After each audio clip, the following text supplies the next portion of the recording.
Hello, everyone, and welcome back for the final time to our Star Trek Adventures campaign. We're here at the... That's right. You'll never be welcome again.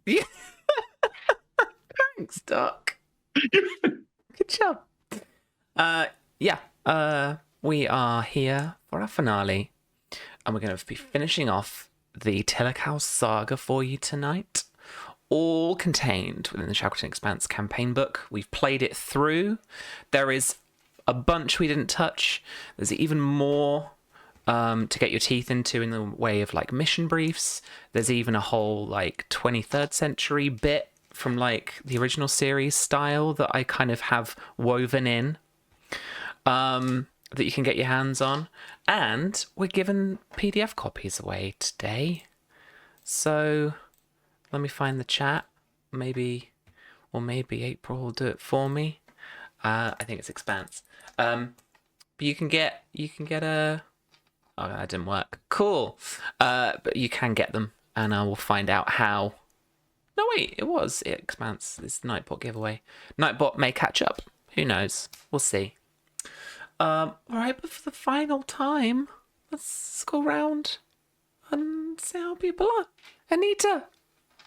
How are you doing? I'm doing well. I was attempting some daring engineering checks before I hit stream because I've got a new hard drive that I need to install and reboot Windows onto. It was a mixed success. It was a success with a complication in that it doesn't quite work yet, but we're getting there. Other than that, my week's been good. Can you think of a favorite moment in the campaign? Like so far, anything spring to mind? Oh, when I killed Susie and then had to help bring her back to life. Yeah. I felt so guilty. I think between that or being stuck in that weird subspace eddy and hallucinating my way through saving the ship that we're currently on. Yeah. That was a swell time. It was a good time. Yeah. Murder and guilt, yes. Lovely. And Tom, how was the weather? Wet. It's been miserable, hasn't it? It's been shite, as Susie would say. Yeah, it's crap. It's crap. It's awful. This is the last time you'll get the weather report, and it's crap. It's just rain. I can sympathise because I went LARPing at the weekend, as you all probably remember. Yeah. And on Sunday, it just poured it down all day. You'll have to tell me how that went. I will. Yeah. They didn't call off play on Sunday, so we just ran adventures outside in the pouring rain for the afternoon. Yeah. I was very cold and very wet by the end of it. But... I did enjoy myself, so that was important. Yeah. Thing. But yeah, so I can sympathise. I'm sorry, the weather's LARPers, crap. Rain does not stop LARPers. I mean, it does most really of them. Well, it nearly did me. All right, fine. Depends on what you're wearing, I guess. Yeah, but my Tesco delivery man today did say it was going to get up to about 15 degrees down here on like Wednesday or Thursday, so it might get milder for you. Yeah, but mild means rain. True. That's the problem. Because I heard over here someone saying, "Oh, we're going to get snow," which is rubbish. Because we may get snow up in the valleys and up in the mountains and stuff. Where I live, next to the coast, that just means more rain. That's all that means for me is just more rain. So it's kind of useless saying, "Oh, we might get snow," because to me that's, "Oh, we might get rain." That's fair. Yeah. I have one little request, and I'm going to hear this again anyway, because, you know, I'm your friend and everything. But for the people in chat, can you just say valleys for us just one more time? Valleys? Yeah, thanks. Hi, Doc. That was lovely. I can listen to Tom talk about weather all day. There you go. It's about 18 Celsius here and partially sunny. I'd take that. Yeah, it's not bad. Yeah. It's not bad. Although, to enjoy it, I would have to go outside. So, which is awful. That's its own challenge. Yeah. Hi, Sam. Hello. How are you doing? Are Tesco delivery people accurate weather predictors? I don't know, but he was very chatty today. That's the only thing. Ah, I bet. basically. okay. I All right, reckon all they're right. probably better than the Met Office. Probably. He was like, Okay. I I my don't know. shorts out. Mm-hmm, I was like, oh, okay. Yeah, I'm happy to be here. I'm excited. We have weather. There's weather everywhere, and we have some here. So I'm excited to experience space weather for the finale. In your short time with us, can you think of a favorite moment? Oh my gosh. I have two. I think my favorite would probably have to be when Pasha very efficiently and quickly decided to shoot his demigod with a blaster. And just like weighed all over all the options. It's like, yep, this is the right thing to do, and then shot her. And then my other one is when we beamed Pasha down to his house to get DoorDash. Oh yeah, yeah. I've Forgotten about that. Just a handful of episodes, but pretty great. Pretty great. Yeah. No, we're glad to have you. Susie, hello. Hello. Canadian weather addendum. We had snow on Sunday and Monday, and today it's 18 Celsius. What is Canada? Hot mess. That's what it What is. it? So there you go. That's Yeah. the Canadian front. Fair. But yeah, good. You're right, though. Otherwise- Yeah, I'm good. I'm just trucking on. I started streaming again yesterday, played some Elden Ring, which was nice. Saw. For Bobby's most of back. it. The rest was delving into conspiracies. Oh yeah, yeah. We did. We got a royal conspiracy update. Oh, it's getting deeper. Getting weird. My timeline's There's blowing more. up. I should have watched your stream. It was I was really manic yesterday. I was in a real manic moment. Yeah. Like the energy was somewhere yesterday. So that bit in Always Sunny, the Pepe Sylvia, like where Charlie Day is on the like Pepe Sylvia. That's where I The red was trying to string explain this conspiracy. Yeah. That was where I was yesterday trying to explain this conspiracy. Yeah. If you're not up on it, chat. Look it up. It's a good time. Yeah. Cool. Well, I am both. I was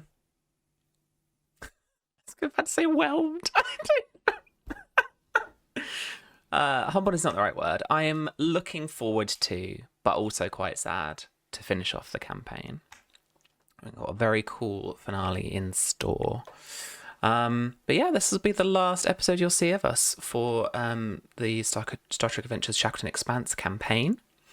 Obviously, if you're here, you will probably have seen the news that we are doing a second edition of Star Trek Adventures later in the year, which will undoubtedly mean there'll be another stream at some point, but probably not from me. We'll probably find someone else to fill the GM's chair, but you will be in good hands, I am sure. Okie dokie. Well, chums, we don't have a log this week, because instead we have one of those last time on Star Trek Adventures, the Shackleton Expanse. One of the station's runabouts, the Vistwa, has gone missing in the Carina Nebula, deep within the Shackleton Expanse. Enter the nebula, find the runabout and her crew, as well as determine the origin and the cause of the alien signal. Ella Rule, a beautifully dressed Orion woman, entertains the crew aboard her pleasure barge while her agent interfaces with the artifact but ultimately leaves without it. And she faces off against the crew, particularly Eka, I think I remember rightly, but she then beams out without it. Burrell stands on the holodeck with her cousin, seemingly on another planet, while a Betazoid officer speaks in an alien tongue to her, finally translated to Tilikal. Help, please. Admiral Jarsag, a Tellarite in Starfleet Command's Red Admiral uniform, comes aboard the station, questions the crew about the artifacts that they have discovered, and takes them, and forbids them from investigating or recording the conspiracy any further. Although a single word appears on Burrell's panel in her quarters: Lexington. The gift tug and slips into warp, only to be struck into another dimension inside of its own warp bubble. As radiation seeps in through the shields, an Andorian officer out of time in a red Starfleet jersey visits the crew, and Eka seems to mentally compel the stasis field surrounding a now familiar Constitution-class ship to deactivate. A tall, bipedal alien, nearly 3 meters tall, with green skin, wide, lidless eyes, and quintuple jointed fingers, greets both Starfleet and Romulan crews. In a war council aboard the station, concerned of the Romulan threat and the Tilikal mystery, Admiral Hebert secretly briefs Burrell, Harvey, Dr. Chella, and Ambassador Oshron to investigate the Tilikal artifacts, even against the wishes of Starfleet intelligence. In the Candidate 3 system, as the tears in space-time worsen, the USS Bellerophon lands and evacuates the away team on their second meeting with the alien. The USS Thunderchild stands off against the Romulans, dissuaded from engaging by an intimidating speech by none other than Ambassador Oshron. The USS Venture covers the Bellerophon, protecting it from the spatial anomalies, before the crew all simultaneously see a sleek, humanoid woman, ethereal in blue energy, push through into the universe before them and invite them into Tilikal Aderi space. Surrounded by the souls of the Tilikal, separated from their bodies, the Starfleet officers search for answers, and Ashtamalia introduces herself, a Tilikal woman that made contact with them, and asks them to help reunite the Tilikal with their bodies. A new crew member, Mediator Pasha, steps aboard Narendra Station, eager to meet its crew. Cut short, they become an unfortunate bystander to General Kargan and the Klingon Imperial Fleet, usurping the station and taking it over through boarding actions. As Burrell buries her Mek'leth in General Kargan, or Batleth, I can't quite remember, Harvey transports her off the station, and the crew find themselves aboard a runabout. Starfleet Intelligence Officer Natalie Sigmund's runabout, the USS Cass. Natalie ignites their determination to solve the mystery, fearful of what the Romulans could do with Tilikal technology, and the crew head to the out-of-bounds Bacchus system looking for answers. They find the USS Lexington crashed on a moon alongside a Tilikal way station in which a 100-year-old Starfleet admiral has somehow interfaced with it. Burrell does the same, hooking herself up to that horrible antique machinery in order to stop the Romulans from destroying them, locking the warbird in a stasis field, only for her spirit to be separated from her body. Back on Setu, Pasha comes face to face with his god, the Iriax, whose clones fight the crew, until Eka can de-escalate the situation and give Harvey the opportunity to study the Tilikal sarcophagi below its ocean. On Cal Marine, a similarly vast underground stasis facility houses hundreds of thousands of Tilikal bodies in a fluctuating state of seeming life and death. The strange crystal-based lifeforms resident here take the crew to the facility's control center, where Harvey is able to open a gateway to the Tilikal Aderi space. The Tilikal technologies in the chamber surge with power as Ashtamalia manipulates the lightning and Sar Isla's form and creates a humanoid-shaped crystalline body for her Aderi. As the two entities merge into one, the crew hear Sar Isla's cry of anguish, which is soon replaced by Ashtamalia's victorious laughter. Pushing Ashtamalia back through the gateway vaporizes her physical form. The crew are almost pulled back through the singularity as Harvey closes the connection.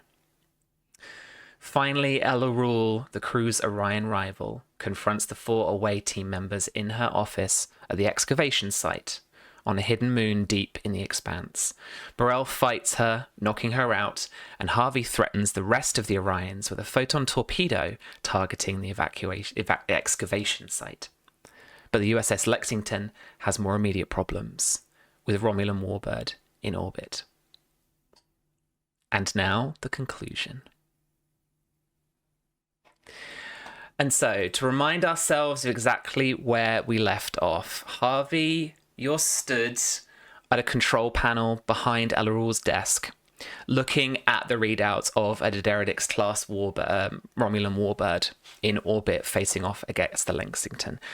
You can still see on the readout that the Lexington has a target lock on your position. It's not an idle or hollow threat that you have, given here.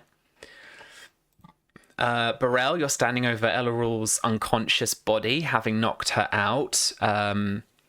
Eka, Pasha, you are stood around with Orion, other kind of Orion pirates staring at you as well. The last word has been from Nat, as she has reported that she's got trouble. And it's at that point that the signal crackles and seems to dip, according to the control panel, as there is a rumble from outside at the excavation site. The Orions look around, a little fearful. Ellerul starts to stir slightly underneath you. Burrell, what would you guys like to do?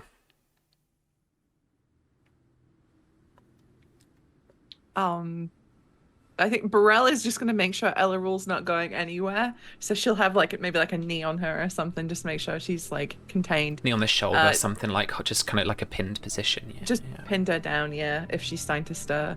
And she's going to look up to Harvey, Harvey, what was that? Do I have any idea what the hell that shake was? Can I get any readings on what it could potentially be? Yeah, you can take a look. You can use the panel that you have to kind of get some kind of sensors on it. You've essentially got access, I guess, to their operation, right? These are modular buildings, right? So it's not like there's a window or something stupid or that, right? prefab modular buildings. Yeah. Okay. Yeah. Okay, I'll do a scan. There's kind of that steam and smoke, remember, as well, because Eka, you shot out the little vents so that you kind of you're in a kind of smoke machine effect right now. So yeah, there's not easy visuals outside. Pasha turns on the laser machine, just so it's smoking. Yeah, it's like a rave. Yep. All right, Tom, give me. Romulans love raves, don't they? They do historically. It's their weakness. Give me reason and science. Reason and science? Test. Yeah. Difficulty 1. Success. Okay. So the basic reading that you get from that is a disturbance to the rock, rubble, and the kind of mud and ice that's packed down into that excavation site. What's curious is that the readings really only indicate that there is a hole there. The readings, they don't register the object. So there's an object, so the object's there, but the sensors can't pick it up. Potentially. Okay. Harvey, what would cause something like that? Do I think these are geological rumblings or something's causing it? Does it look like it's the planet that's doing it, or is it an external force that's causing it? Can I get that from sensors? Not from here. You can't really get a reason for it from what you've got, but it seems as if the rock around the excavation site is either kind of it's crumbling away, it's crumbling in, it's moving at points. There's kind of little rock slides and stuff going into it. Some of it is cracking and crumbling and crashing further down. How big is it? So can we see the artifact from where we are? Not from the smoke-filled office that you've got, no. You'd have to step outside to take a look. Okay. Well, I will relay that information to Burrell. Basically say I don't know what's causing the rumbles. But I can't get a lock on the artifact that's in the pit. Right. You start to hear kind of shouts of the Orions and the workers from outside, and the couple of Orions that are with you take give you guys a second look, and then You might want to go have a look at that. just dash right outside. Whoever is outside is not with us. As they do so, the doors swish open, and Pasha, Eka giving you a little bit of a sightline out of it. And out of the rubble and the dirt and the dust that's been flung up into the air, you can see the glint and the reflections from the sun off of a very slowly rotating pyramid. Yeah. Elevated a few meters above the ground. Hey everybody, it's Pasha of your Boca, the guy from Setu. Yeah. Okay. We know who you There is a giant rotating pyramid floating in the air outside. Wait, what? I'm just gonna There is a run over. giant rotating. He's gonna run over and stick his head out like, huh? Yeah. Takes a And tricorder and yeah, if you want to give it like a scan or something, absolutely. Yeah. I'll try. All right. Give me reason and science again. Yeah. Again, give me a reason and science.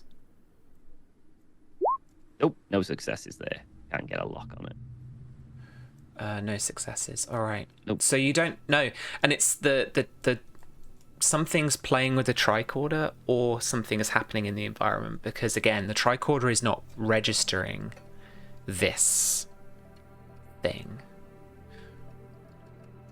How big is this pyramid? It's like the size of a small apartment block. Jesus, huge. Okay. Right. We ever seen anything like that before on the previous planets? Not it moving, but a similar shape, or You haven't seen it have, anything like, the like power this on your. conduits? Okay. You haven't seen anything like this in your like recent.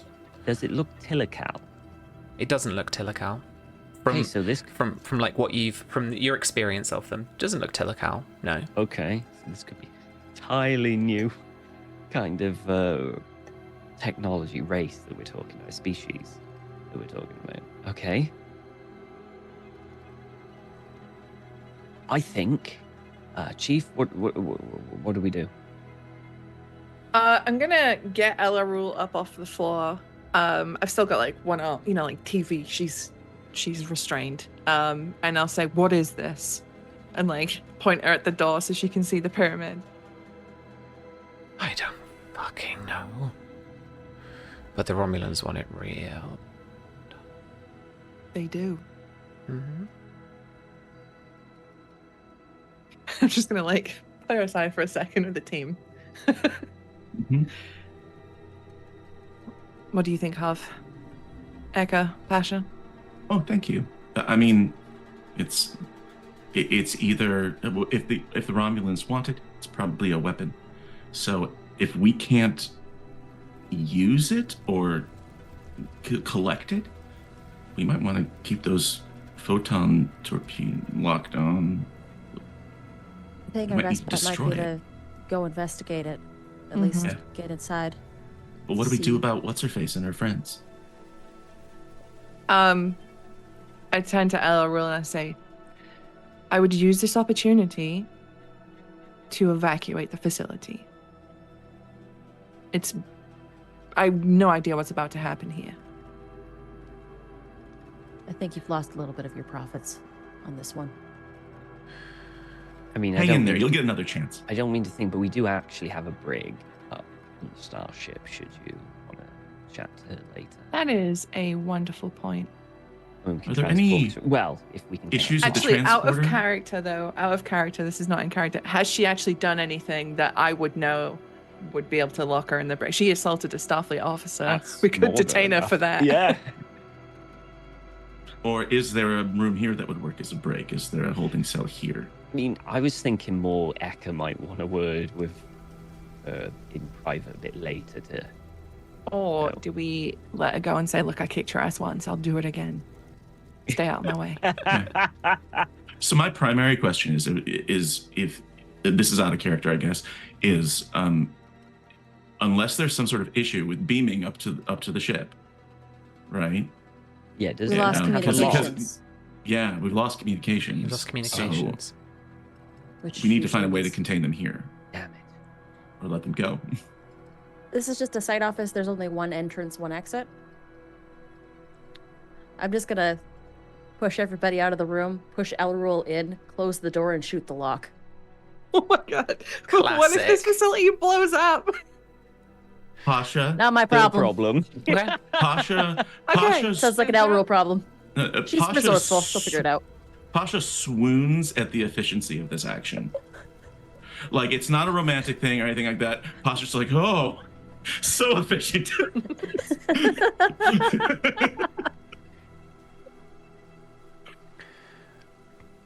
Okay. Okay. So now we just have to figure a way to get into that.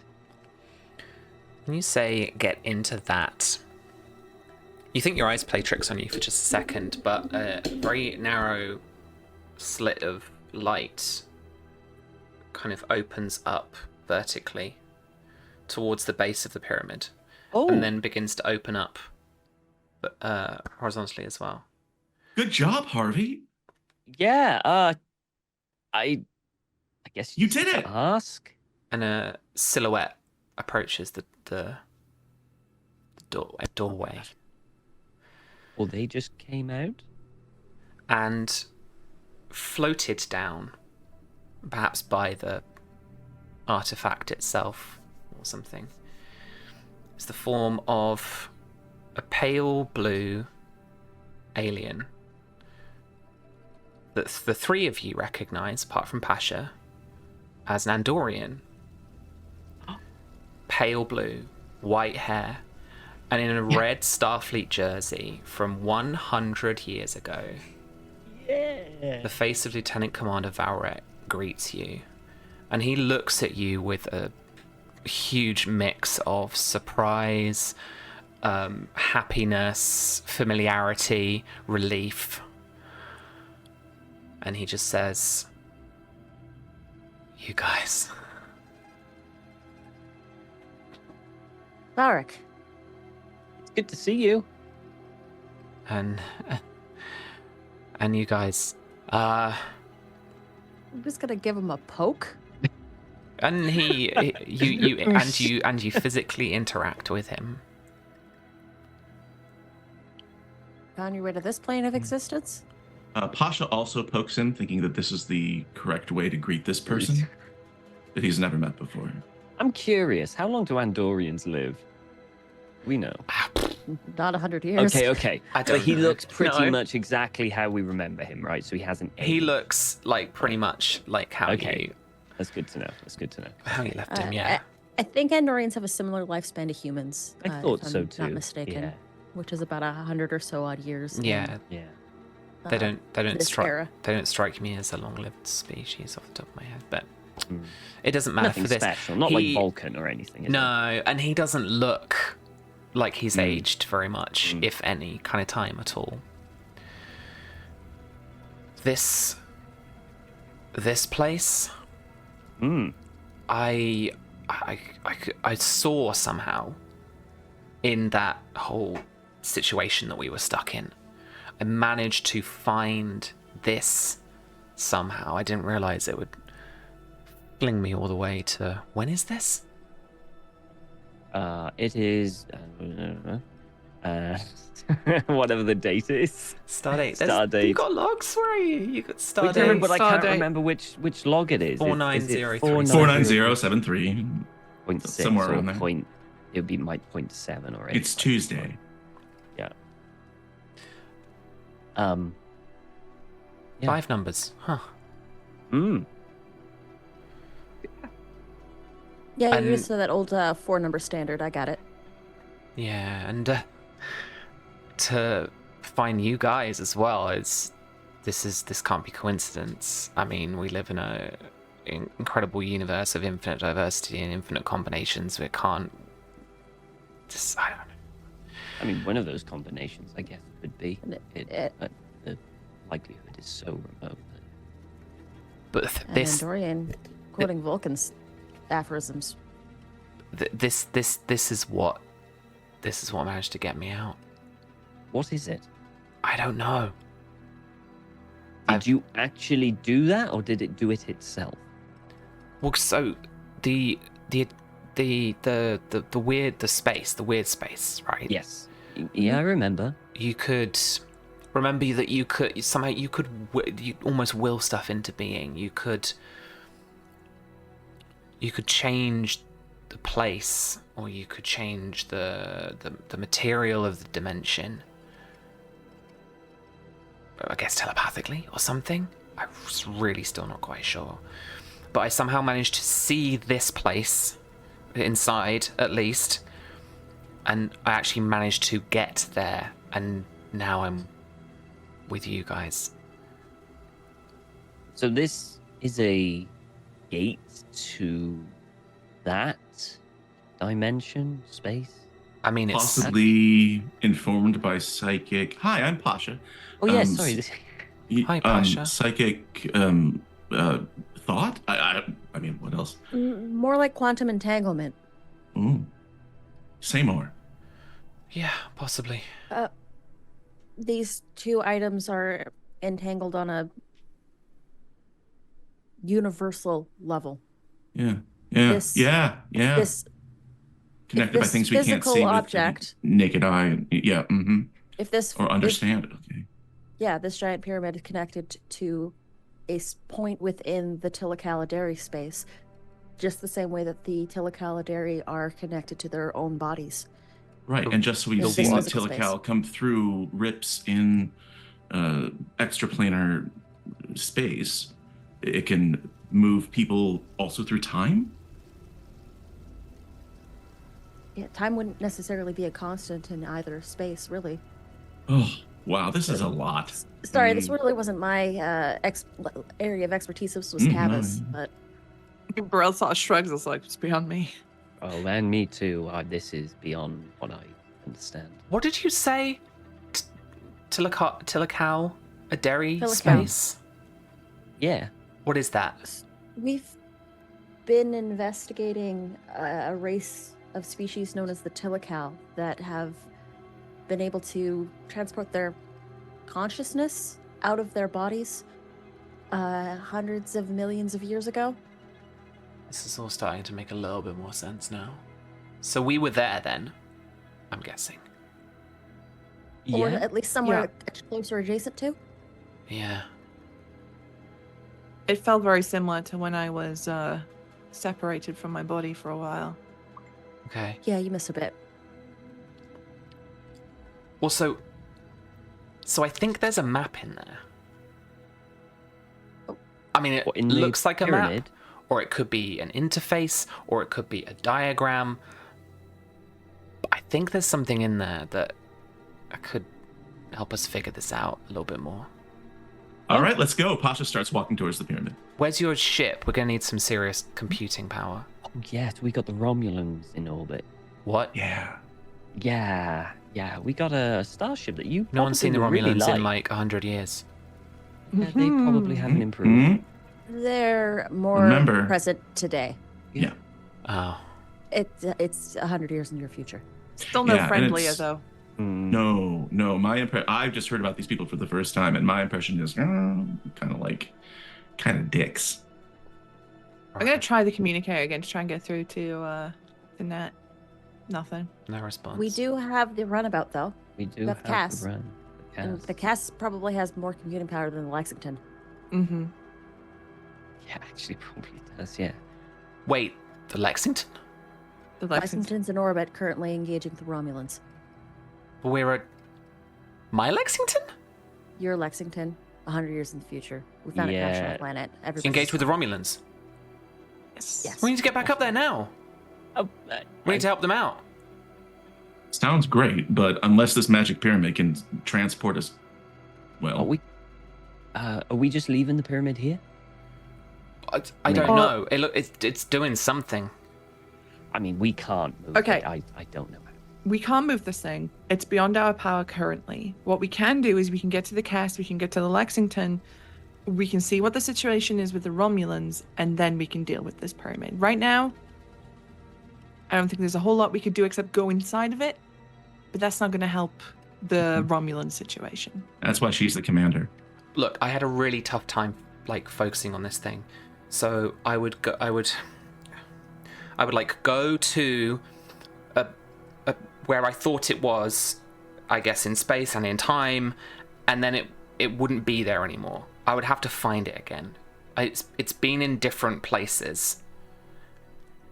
I'm really worried it could disappear again. What do you want to do then? I don't know. Who's the commanding officer?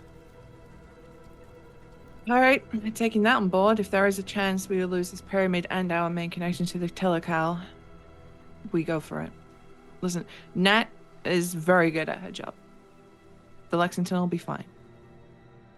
Can I just briefly kind of like compare ships, the Lexington to the type of Romulan? I mean, firepower. Is the Lexington like vastly outgunned? It's a very quick calculation to make, Harvey. It's Okay. It's outgunned. It's outclassed by We're gonna like get absolutely 100 years or so. annihilated. Nat's on her own Yeah. with She's got a maybe skeleton crew. a half dozen, Vulcan and Romulan skeleton I mean, crew. Chief, if it were me, I'd tell Nat to run. I'd tell her to leave. I mean, we've got the Cass. You can How do always we come tell back. her that? We can't tell her that. I can't get through. Communications are down. We can write it on the surface of the... No. You If try I know and Nat would know that discretion's the better part of valor and run. What we could do is we could separate into two groups. Okay. I'll go into the pyramid, and whoever wants to come with me can come with me. Ooh, I want to, but I'm really more of a hostage negotiation mediation type, so I should probably go up to the ship. Maybe Pasha and Harv, you should go back to the Lexington.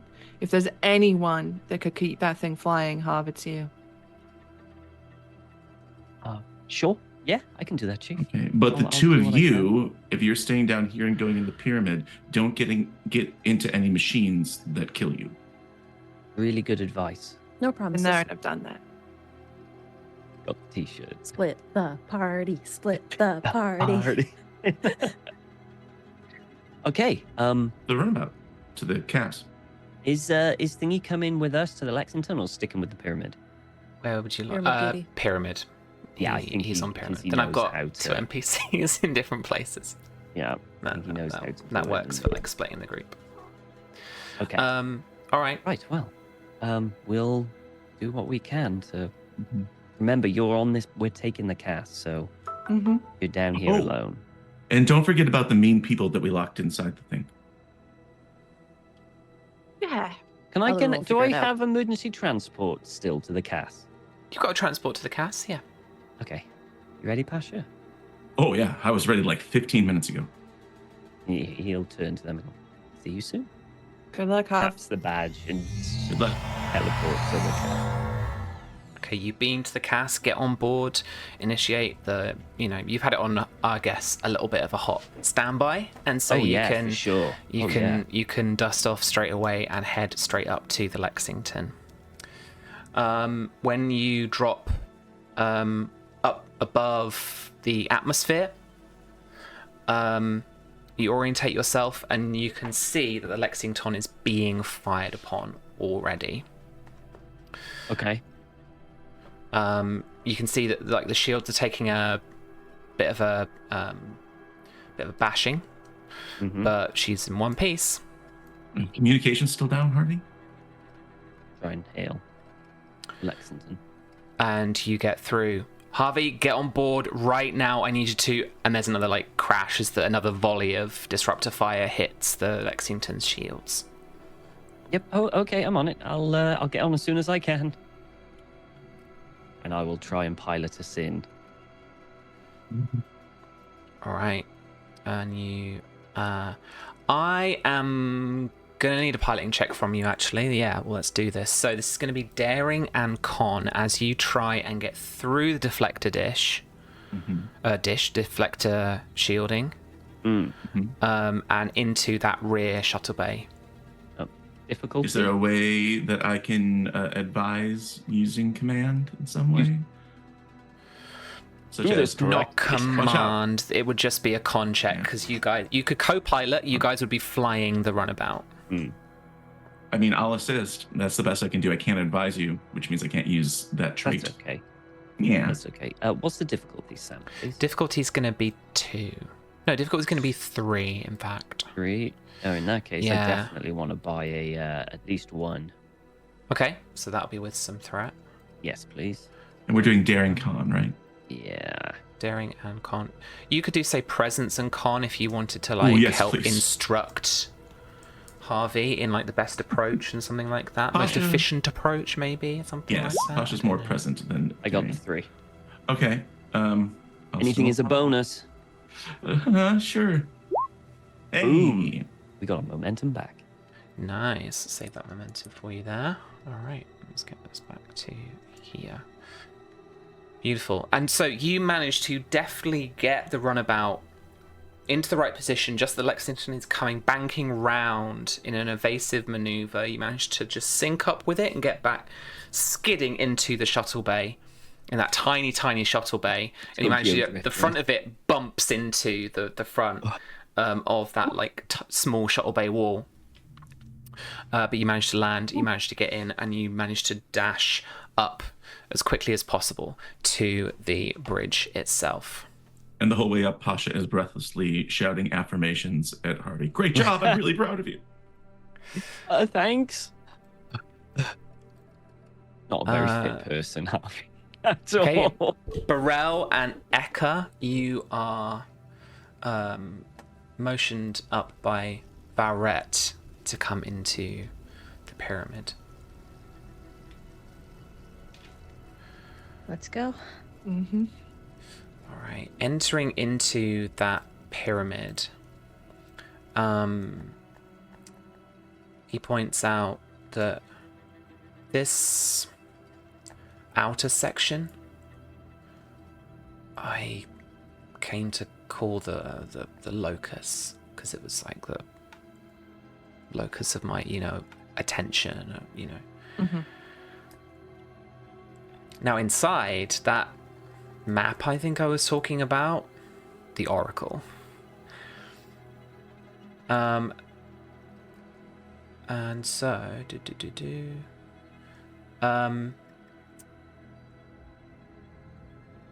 he shows you inside and shows you a smaller construct, the size of a split level home.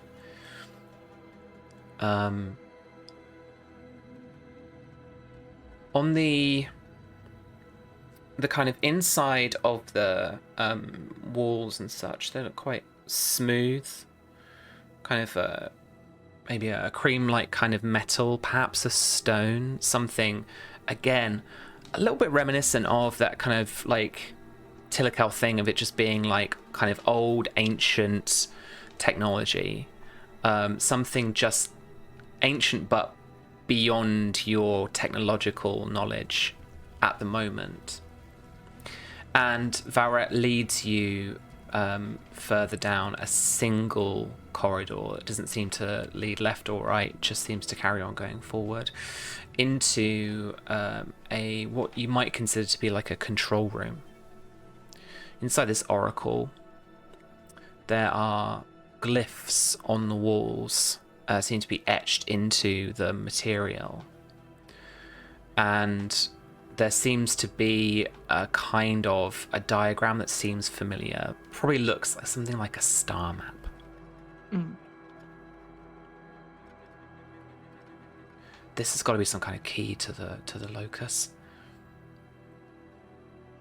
And the others like it, scattered at different points in space. Okay. He points to a large pentagonal console that dominates the room's center. And at the chamber's far end is a closed circular door with no visible means of opening it.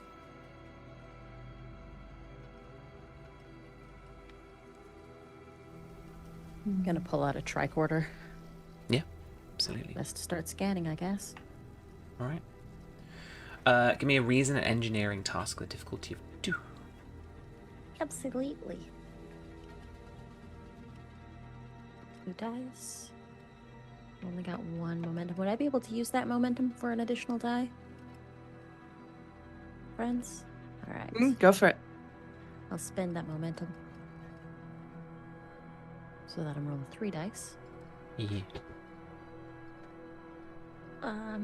And would any of my focuses apply? I currently have a physics focus from Tava, my one of my symbionts. Not physics. No.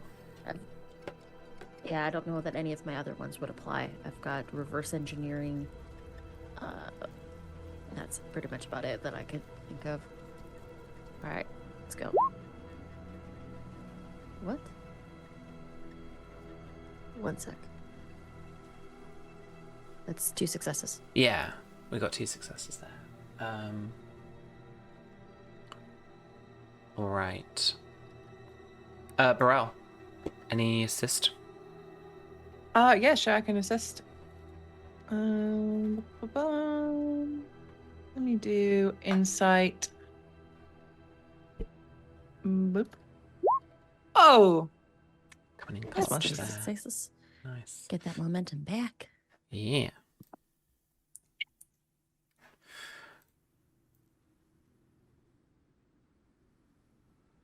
So reconfiguring the tricorder a little bit to scanning frequency outside of its normal range. The space in here is kind of strange and hard to get telemetry on.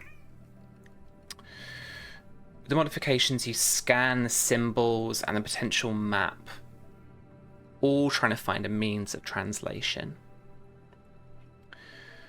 And the library computer that's contained on the tricorder manages to not quite translate the language per se, but matches up the map with coordinates that or with a kind of star map that might have been maybe thousands of years ago, lining it up with this area of the Beta Quadrant and some isolated pockets of the galaxy further afield. And the tricorder registers this as have only been encountered maybe once or twice in Starfleet's recorded history. And this, the symbols that appear here, the energy signatures that are emanating from them and around the room, indicate that they are Iconian in nature.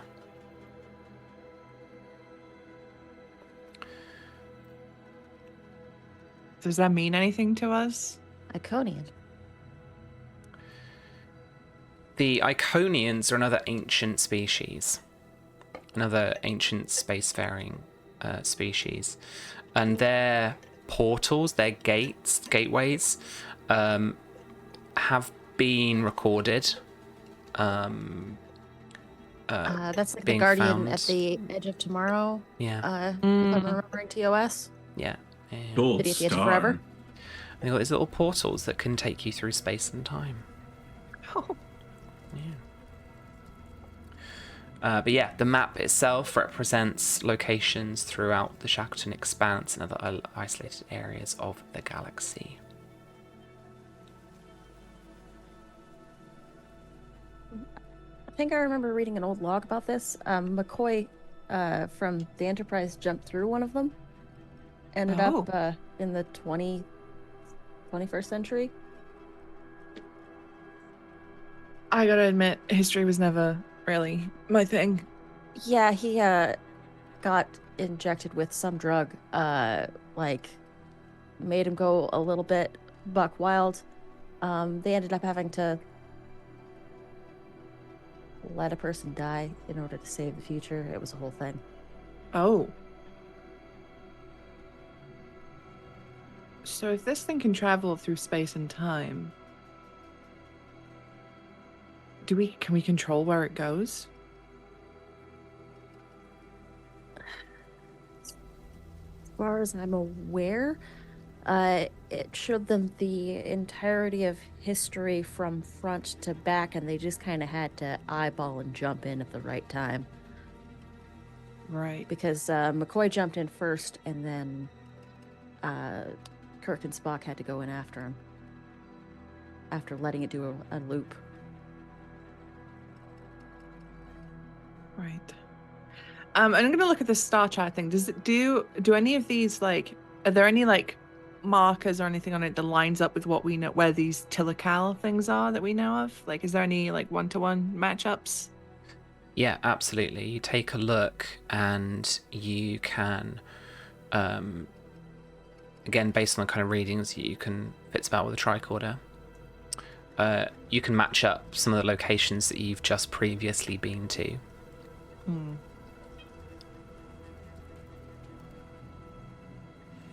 So these are indeed locations of like Tilikal survivors, Tilikal stasis facilities, or other Tilikal facilities as required by the network. The thing about Iconian sites, like in their portals, is at least the one that Kirk and Spock went through has been under lock and key by Starfleet intelligence for years. Great. I mean, we're already up shit creek with those. I'm fully prepared for when we get back. I'm probably gonna go to prison. At least. For a penny and for a pound, right? Right? Can't get much worse. So what do we do now? What is our next step? And Bro's gonna like pace as she thinks. Let you think, let you guys have a little ponder whilst we engage in some space combat. Ace. Yeah. All right then. Pasha and Harvey heading up to the bridge. Nat is in the kind of front stations as she's actually just trying to like pilot this whole starship herself, essentially, and trying to face off against the Romulans. There's the Lexington. What would you guys like to do in your turn aboard the Lexington? Think about this in ship-based terms. Yeah. You've got stuff like, so you can try and be evasive. You can try and do like an attack pattern and kind of fire back at them. I mean, my understanding is that we're pretty much outmatched here, right? Oh, completely. So would it be best to be defensive and evasive and try to... Honestly, I think we run. Yeah. I think we run and try and come back a bit more under the or radar. hope that they find there's a a way nebula off the all planet. around. There's a nebula all around us, right? So we can hide in the nebula. I say we run for it. We hit the nebula and lose them in there. A classic Star Trek nebula thing where, you know, like the sensors are useless and And they suddenly treat it like a submarine episode. Yeah. Yeah. Let's do the submarine episode. Right. Pasha does not feel the same way about honor that Burrell might, so Pasha's like, yeah, let's get the fuck out of here. Yeah. I mean, I'm sure they'll be fine. They've got a magic pyramid. Let's go. But Harvey kind of goes next. Nat, let me take con. You're probably better on tactical. Right. And she hops over to the chair next to you. And I'll be here for moral support. No, Pasha, I need you on an engineering console. Tell me where the problems are, okay? Oh, okay. Keep an eye on that, Coordinating, and anything Pasha. that flashes red, you just let me know. Nat, did you say something? We need you coordinating, Pasha. All right. Okay. Runs over to the engineering console. All right. All right, I'm going to make a break for the nebula. Try and Yeah. lose a minute.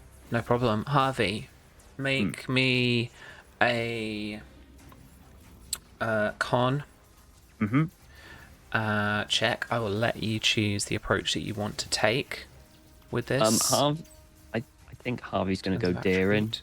Yeah. He's kind of going to do some All right. kind of stuff. And Pasha, how are you assisting?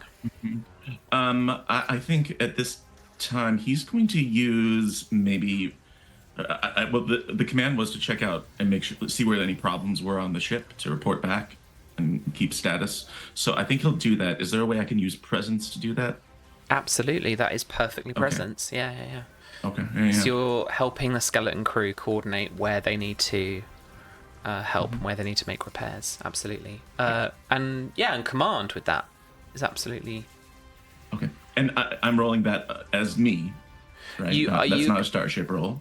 That's not a starship roll. I would do that as an assist, like you're assisting this whole thing happening. So if you're rolling 1d20, does this mean your talent comes into play? And half you can re-roll.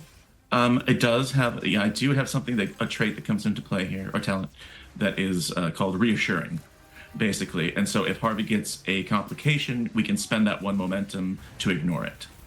Beautiful. Nice. All right. Okay, so And go for it. I can assist with the ship. Cool. What's our target? The target is what you want it to be. How difficult do you want the Romulans to find you?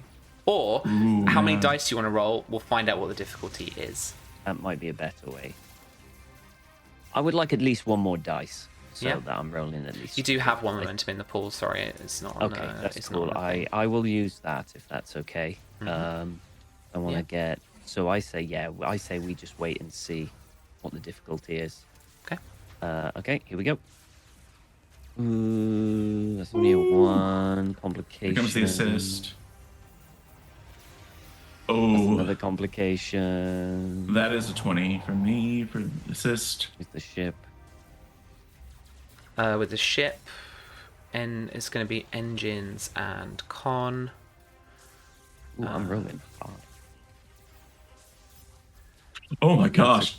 That was a 19. fail. That's a fail. That was a 19, so it wasn't. In all fairness, it's an old ship. It is an old ship. All right, so with those 2 complications, I am going to make it easier to hit you from the Romulan Warbird as it then I mean, fires they can't on miss because, like, if the difficulty was going to be a 1, Well, difficulty is that's going to be all like we 2 had. for ranged Oh, okay. attacks. But yeah, so Okay. they can't miss, they essentially. can't miss. We're like so Pasha gets, slow. Pasha gets to the console. He's like, everything is red and flashing and making siren noises.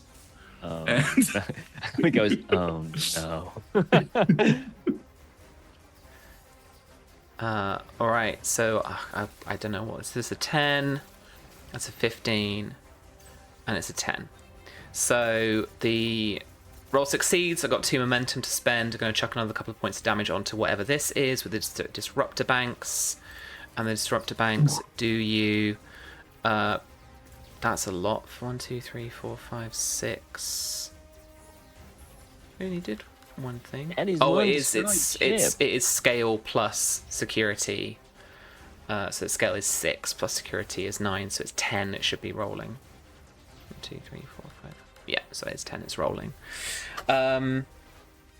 Disruptor banks are only energy 1. They're not vicious or anything. So it's 2, 3, 4, 5, 6, 7, 8, 9, 10, 11. Onto the shields. What are the Lexington's shields? 14. No, that's power. Yeah. Let's put that back up to 14. So you should have power by now. That's fine. The shields.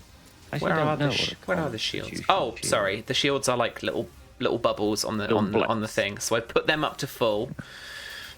And now what did I say? 14. Well, there's 12 Oh, shields. no, 11. It's 11. You said 11. the damage was 11. The max power was 14. 2, 4, 6, 8, 9, 10, 11, 12. 1, 2, 3, 4, 5, 6, 7, 8, 9, 10, 11, 12 damage. Which is... what? So you reduce Shields that by are your down. scale... No. You reduce that by your scale it's of 1 4. under a shield. So it's 8 damage. So your shields are at 33%. Lovely. And there is a breach. The breach is 2... Whatever that just said. Structure. Okay, so you've got 1 breach to the structure now. I report all that back in a Pasha way. Which isn't going to do anything to you immediately. No. Oh, good. You're all good. Once you hit 2 breaches in a single system, then you're like, it's on dodgy ground. Then it's disabled. Then if you reach 4, it's disabled, and then any more, it's like destroyed. Okay, so they are pursuing you into that nebula. What would you like to do next? So that didn't work that great. Other ideas? Hide. Okay, he hides under the console. No, I mean the ship. We can. Oh, the ship. Yeah. Uh huh. Yeah, we can try and blend in with the nebula. And Nat says, I don't know if you've noticed, Harvey, but it's a huge hunk of metal. I appreciate the Romulans now can't cloak, but like the what hiding is out here, especially at their range. Maybe we get some more distance. Is there a way we can? I don't We've know. got people put it down on into the very We've got fast? people down on the moon. I don't just Yeah, want to leave but- them. No. He looks to Harvey. Oh, I don't know. We're no match for them. Let me think. Give them a targeted give them a targeted attack. Let's just try and hit the weapons. Okay, Nat. I'll give you a lock. I'll try my best to get you the best lock, but okay. All right. Bring her around to try and so that she can get a lock. All right. So, do you want you to bring around? We're going to do an attack pattern. It's going to make it one easier to hit them, but Yeah. one easier to hit you. In Fine, this they can round. hit us anyway. Um, Great. So, Can I assist again with that presence command? Yep, absolutely. Yeah, you're coordinating the team. And this then is going to be weapons and security for the ship. And so Harvey, yes. give me a roll. This is going to be either control or it could be daring if you want. Okay. Plus security. Oh, I'm not the one firing. Nat is. I know, but you're the player character. I Oh, don't you just really wanna... don't want me to do security. All right, we'll do con then. Okay. There's a reason I took the con and not security. Sorry, am I leading this? Yeah. Okay, I'm not just assistant. Okay. I want another dice. I'm gonna roll for it. I'll buy another dice. Have more thread. Here you All go. right. 9 threat. Thread. Thread. Okay, here we go. Let's hope that this is a bit better. It's a lot better. That's 4. Yeah. Gives you Here comes the 3 momentum Oh, already. 5. 1, And one 2, from 3, 4, me. 5. And the ship. Are we getting 4 something from the momentum ship? now. And you get an assist from the ship. The poor old girl doesn't assist you, I'm afraid. That's all right. But you do have 4 momentum to spend, so you can spend that on some extra like damage or something. Cute. Right, yeah. We'll target specifically the weapon. All right. Let's hit the phaser banks. Let's see what we get. 1, 2. Oh, versatile 2. So we get 2 bonus momentum that we can spend now, but we bonus momentum you can't keep. So you've got 2 extra momentum now. So you could either make this a penetrating attack to ignore 2 of its like resistance, 2 of its kind of armor, or oh god, what does versatile do again? Well, how much damage we need to do to damage a system? 5 at once. Okay, so we've got 5, but obviously we need to take in consideration shields and all that jazz, don't we, and the resistance and stuff. Okay. I'm just wondering whether or not penetration would be better than just a hard What was that, Tom? hard damage increase. Oh, right. You know what I mean? Let me just find versatile. No matching results. I thought versatile just meant like you can do AoE or single. Stuff like that, yeah. But it Yeah, also I means thought that it you could do like piercing too. Right. I say we penetrate. Yeah, I say we penetrate too. All I right, think we're Susie taking off agrees. 4 of Agreed, its everyone. resistance. We're taking off 4 of its resistance with this. Yeah. So you're gonna target specific things. She said target weapons, so actually I'm gonna say it was difficulty 2. Sorry, I'm gonna strip you of 1 momentum there just to retcon the rules there, guys. I have to get it right on stream. And I've already got it wrong in several places. Look, combat's difficult, okay? Especially Starship combat. Okay, do you want to spend 1 of your 3 momentum to re-roll any of those dice? Yeah. Yeah? Let's spend a momentum to re-roll those Re-roll dice. 3 of them? Yes, please. 2 Okay. more hits out of that. Okay. All right? Quite happy with that. Very nice. As it's a piercing attack, each of those effects is going to ignore I just think it's 1 of its resistance. 1, 2, Okay. 3, 4, 5, 6. You're going to ignore all of its like armor, so this is going to actually hurt Excellent. as well. So you've done 1, 2, 3, 4, 5, 6, 7 damage to the warbird, inflicting a breach, Oh, yay. which is good. That's what you want to do. I'm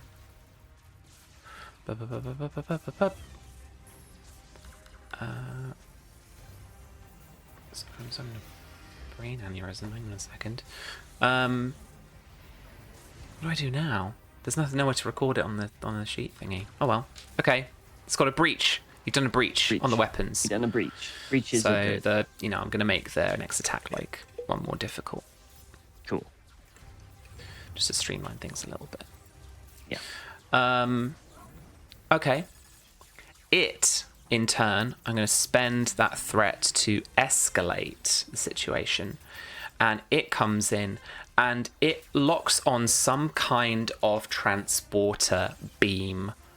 Like from some kind of modular, like deflector dish looking thing from towards the underslung kind of front of the warbird.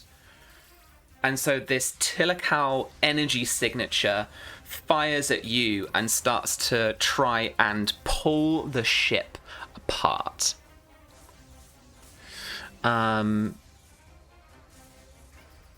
And it is going to roll its weapons and security again. I'm not going to add any more. I am going to add a threat. It's the final countdown. Let's try it. Crew task roll 3, ship task roll 1. The crew get 3 hits, 3 successes on what would be a difficulty 1 test, because they are just trying to hit you. And they are, you've made it easy for them coming in for an attack run yourself. You've come in with like attack pattern bravo, and they're just like, I see that, I'm going to shoot it. They hit you in the structure again. And Right in the they structure. are going to damage you for 2, 4, 6, 8, 10, 12, 14, 16 damage, reduced by 5 because of your resistance, so it's 11. A lot of damage. So And did we that is take going to into A lot account reduce. of the- damage. Did we take into account the damage to their weapons too? Yeah. Okay. Oh, yes. They got 2 momentum. No, sorry, 1 momentum off of that, because it's from a difficulty 1 to difficulty 2 test. This hit is devastating to the Lexington. It's going to deal 2 more breaches, and the devastating thingy, let me double check, unless because I've forgotten it already, unless someone in chat wants to shout at me and remind me what devastating does. It's not good. I think No. it's The word devastating. the word devastating does Yeah, not it depends on the imply context. confidence, right? Devastating. Find the weapons, please. No. I can't wait for this book to be better organized. Where are we? Second edition coming soon. Second edition coming soon. Yeah, exactly. Ship weaponry. Give me the what's the devastating thingy? Let me find it, please. Traits. Starship weaponry.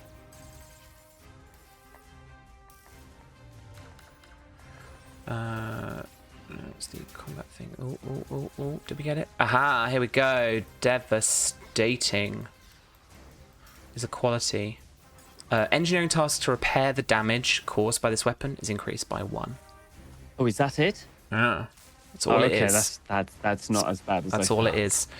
So you get 2 breaches to the structure. The structural integrity is now poor. There are breaches on several decks. Pasha, a couple of the crew are now unaccounted for. Harvey, we've lost life signs for a couple crew members. I think that last hit. We don't have any crew members. We have a skeleton crew. You've got a skeleton crew of those Vulcans and Romulans that you rescued. I forgot about that. Yeah. Harvey's. So either they're Sorry, dead or now. they got beam napped. Is that a word? I'm sealing off the areas. Yeah. Hey, I'm sorry then. Yeah. Yeah. You mean you're sealing up my area so you don't have to hear me talk to you? No. The damaged areas. Pasha, the damaged areas. Well, debatable. Some would consider me a damaged area, but yeah. All right. Back down on the moon, Burrell and Eka, with Lieutenant Commander Valret, you are looking into this Iconian structure. What would you like to do next?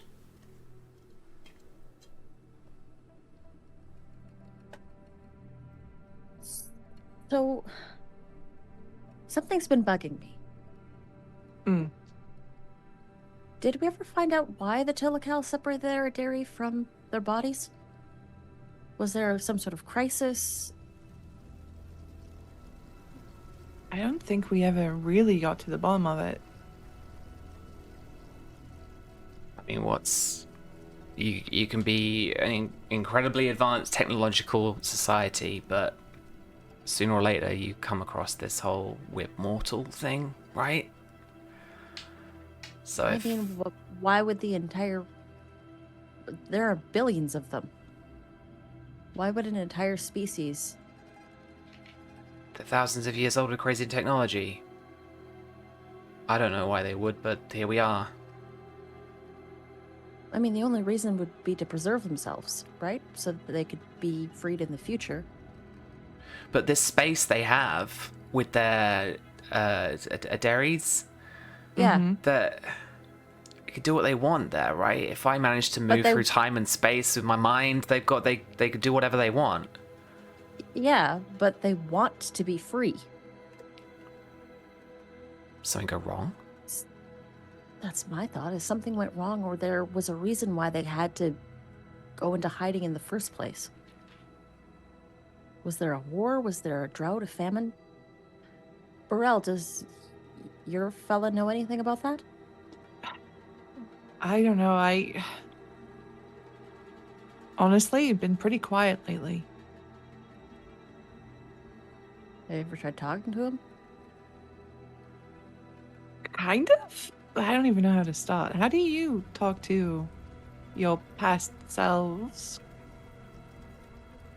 Well, all the memories are kind of contained in me, and there are certain meditations and rituals that we perform to communicate a little bit more freely.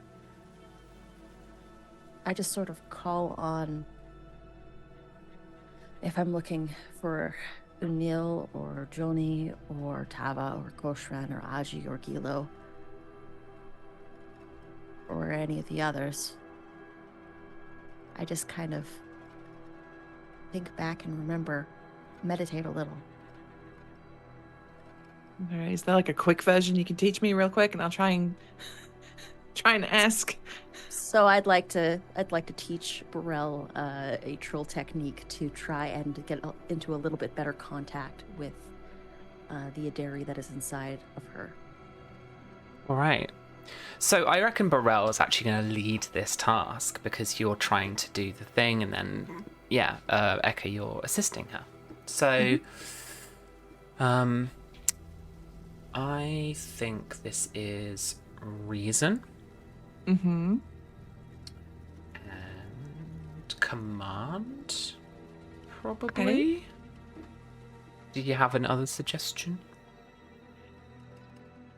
I would maybe insight. I'm trying to get some insight, Okay. Yeah. but even then, that's still what we have to get under a 12. It's not too bad. It's all not- about the not the number of end of the dice. world. It's all about the number of dice you roll. True. Because I'm guiding, would I be able to try like a presence command? Absolutely. Okay. Let's. Can we use that momentum, or is it just for? No, like, it's a for whole chumps and group. the You likes? can use that momentum. Okay. I didn't know because we were in like separate. Yeah, no, I get you. That's our momentum. Hey, you. It's mine now. Okay. Do you want? Should I buy 1 or 2? Do you reckon? This seems Goodbye. important. This It does seems- seem important. Let me buy 2 die. You hear Pasha inside your head saying, just do what you gotta do. Get in touch with yourself. Would I have a focus in this technically as a joined trill? I would absolutely don't give you a have focus in this, even if you don't like have it listed in your character sheet. This is just like, teach me how to be This a is trill something- real quick, and you're like, This is this peak how Star you be. Trek. This is how This you is be a peak Star trill. Trek. Yeah, I love it too. Okay, Barrett's like, and goes back to trying to, engineer his way out of this. I'm gonna Once toss you up guys- the tricorder and be like, "This might help." He's like, he fiddles around with it while you guys are focusing on your like Probably meditative sat cross-legged on the skills. floor. Absolutely. Yeah. Hand flutes playing in the background. Yeah. All right. Oh, I'm hitting the button. All the pan flutes sound like MIDI recordings from a computer. I didn't see. What'd you get? 6 total. 6. 2 from me, 4 from Burrell. All right. So you've got 6 momentum to ask me questions. Then. Okay. First question. Why did the Tilikala separate their bodies from the Adari? Natural preservation. Lives are finite. We found a way to live seemingly forever. The energies of the different universes. And those energies in a dairy space are malleable. We can make our reality. But the fissures that you have seen in normal space, these are my siblings trying to push their way out. I fear for their safety and yours. What went wrong? Why do they want out?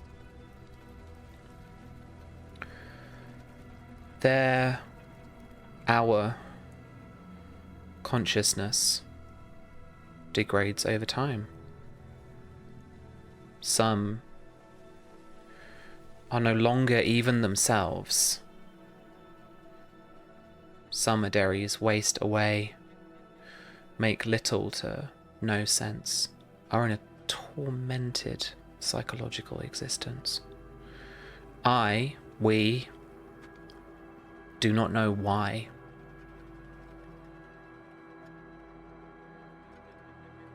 We only know that we need to get out. So it's unstable. Something is unstable. I do not know. It has been so long.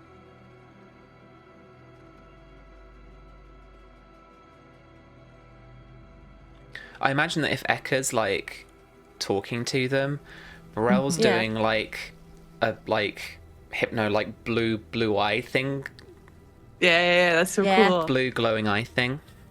Yeah, and the voice Huh. isn't quite hers. Yeah. Yeah. Yeah. Yeah. What about the Iconians? What do you know about them? Who are the Iconians? They don't know. Wait, they have to spend momentum to ask Eka that. Yes, please. I'd like that momentum back, GM.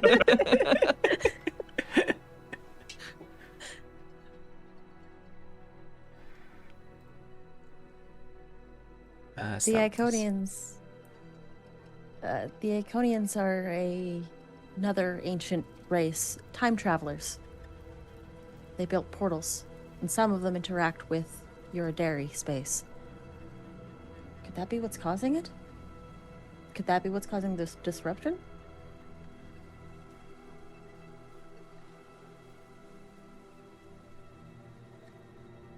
Okay. So Valret looks up at the kind of map and the glyphs and stuff, and he's been scanning them now. He's managed to get the tricorder working. And as you ask that, he looks over and he says, could well be the Iconians kind of doing what we are doing, but what you guys are doing, but thousands of years ago with more advanced technology. So they must have stopped them for a reason. Why did the Iconians stop the Tilikal?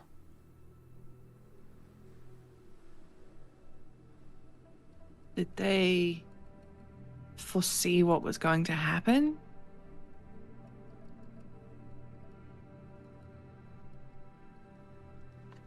Maybe they made a calculated, made a calculation about how dangerous they could be if they got back into our space.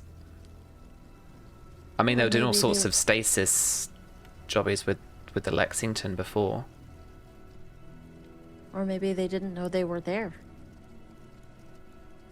Maybe. But They this just started poking at buttons. But the Oracle, it's got to be somehow linked to it. If it can appear, and if I can get from Ideri space into back here, using the Oracle, using the locus, the Iconians must have linked with the Tilikal technology somehow. Whatever this network is up here.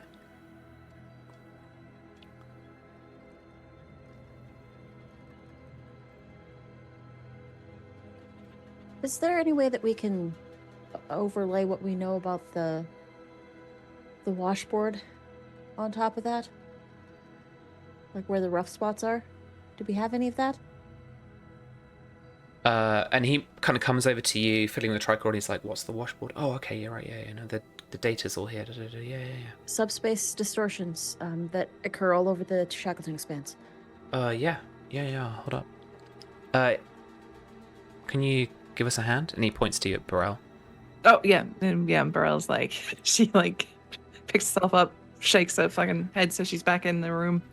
All right, give me a reason and engineering test. He'll assist you. And Eka as well, you can. I can assist with insight and science. Yeah, nice. Okay. Physics focus from Tava. I'll give him a focus too.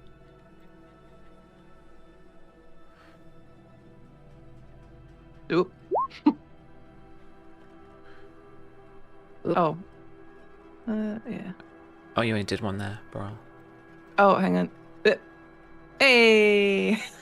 So 3 successes out of all of us. I think 3 successes allows you to accurately overlay the washboard effect with the star charts that you've got there. And what it manages to reveal, you're not sure how it's worked, but the Iconian technology, I think it interacts a little bit with the calculations that you're making on the tricorder, and it begins to overlay its own kind of materializing light display over the star chart, and it shows Valret literally says this out loud, a signal, and it's the washboard looks like it's kind of the byproduct of that signal that the locus that you're inside is now kind of the center of. And that locus is seemingly, according to the kind of lights and the shapes that you can see in front of you, linked up to this like network of Tilikala places. It's like a relay station. Mm-hmm. Or this is the kind of command station. But if it's jumping around, you could go to any one of these places. I wonder if there's some sort of like way that we can use this to stop the Is this right? And she like looks at Eka. If we stop the Tilikala from ever separating their identities from their bodies, if this takes us back in time, could we do that? Would that? This is really far beyond me, and like Burrell's like, my head hurts trying to think about this. You're going to stop a whole civilization from doing this, whatever this is. Billions of people across, what, hundreds of worlds? And they're all going to do this spiritual cessation thing? And you're going to stop them? I don't know. I mean, whatever is happening because of this is tearing the galaxy apart.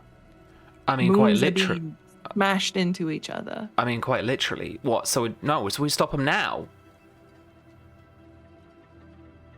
Shut the whole thing down. If we can do it, then let's do it. And then the guy in your head pipes up again. But what about us? You can't trap us there. Ashtamalia tried to subjugate an entire race of crystalline beings to bring themselves back.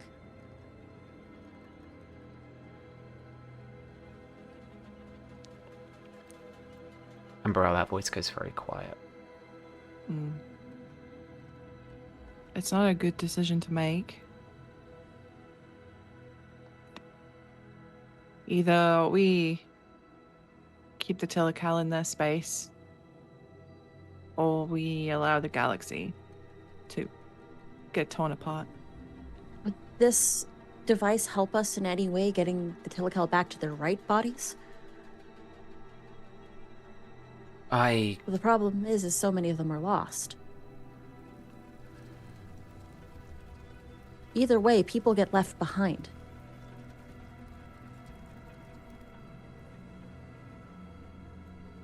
What happens when they're upset and angry and don't have a body to go home to? Very good point. What's that Vulcan saying? The needs of the many outweigh the needs of the few or even the one. We've got to stop it. We've got to shut it down.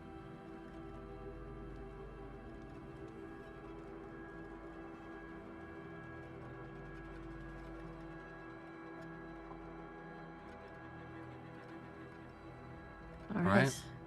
Let's figure out how to do that. Okay. This is a continuation of your extended task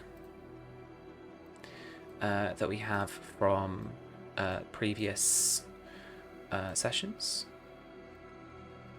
So, the initial problem that we were facing were why were the Tilikal Aderi degrading in their dimension? And by solving this, you can, and being here at the locus, you can get the final breakthroughs that you need to stop the Aderi, if that is what you are aiming to do. So I need a task leader, and it's going to be based in one of these remaining 4 focuses. Psychiatric medicine, transporter tech, theoretical physics, or quantum entanglement. Anita, would Echo like to lead this as I mean, the closest thing we have to a physicist? to a scientist? Yeah, I guess so. I'll have to lead. I mentioned quantum entanglement earlier in the episode. Let's freaking go. Let's do it. Right. Varret is going to give you an assist die. And he has a focus in theoretical physics, which I'm going to apply just to help out. Heck, yes. Well, helpful thing there.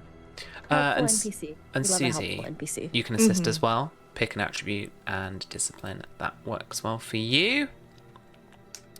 And then, Eka. You've still got 3 momentum there, I think. Yes, and I'd like Yeah, to use okay, it to cool. buy those 2 extra die, please. Okay. It's difficulty 3 now. What was it? Yeah, difficulty 3 now because of the last breakthrough you had. Sounds good. All right. Here we go.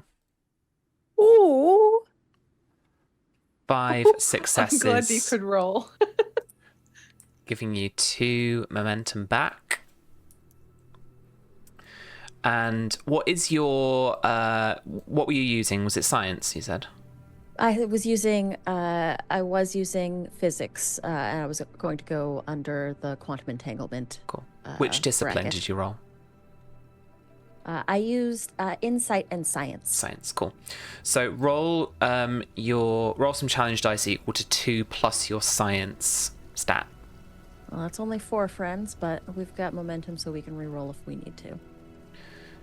And you can spend that momentum to just get 1 extra point. So you could spend those 2 momentum to just get 2 more work straight off the bat rather than rolling. Oh, Okay. always take the flat bonus, never Always roll take the the die. flat bonus. James will be proud.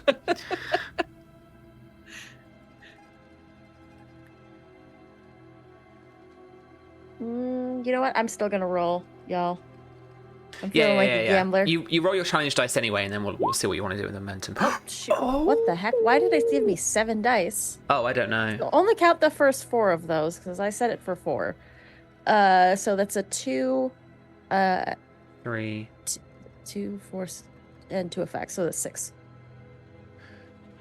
Yeah. Okay. So I don't think it's worth re-rolling any. Did you want to use the momentum to add 2 more work? Yeah, so that'll bring it up to 8 work. Yeah, absolutely.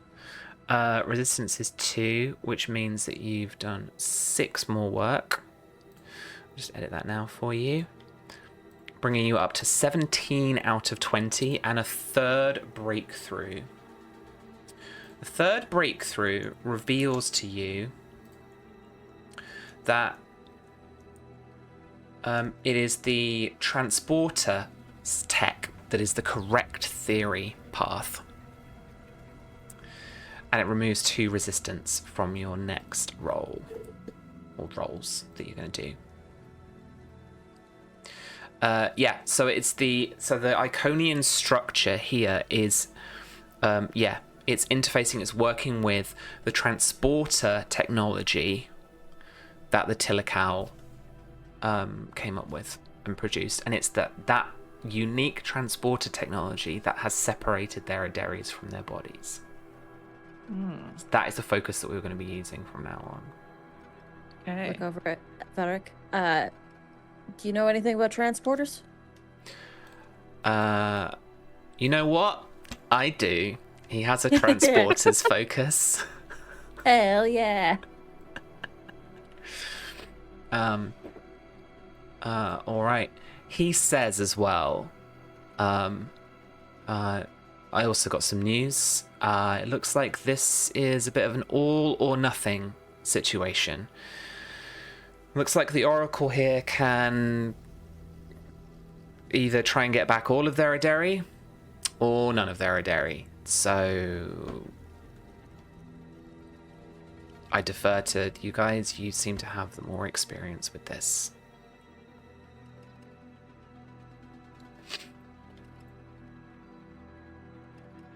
Just look at Eka. What do you think?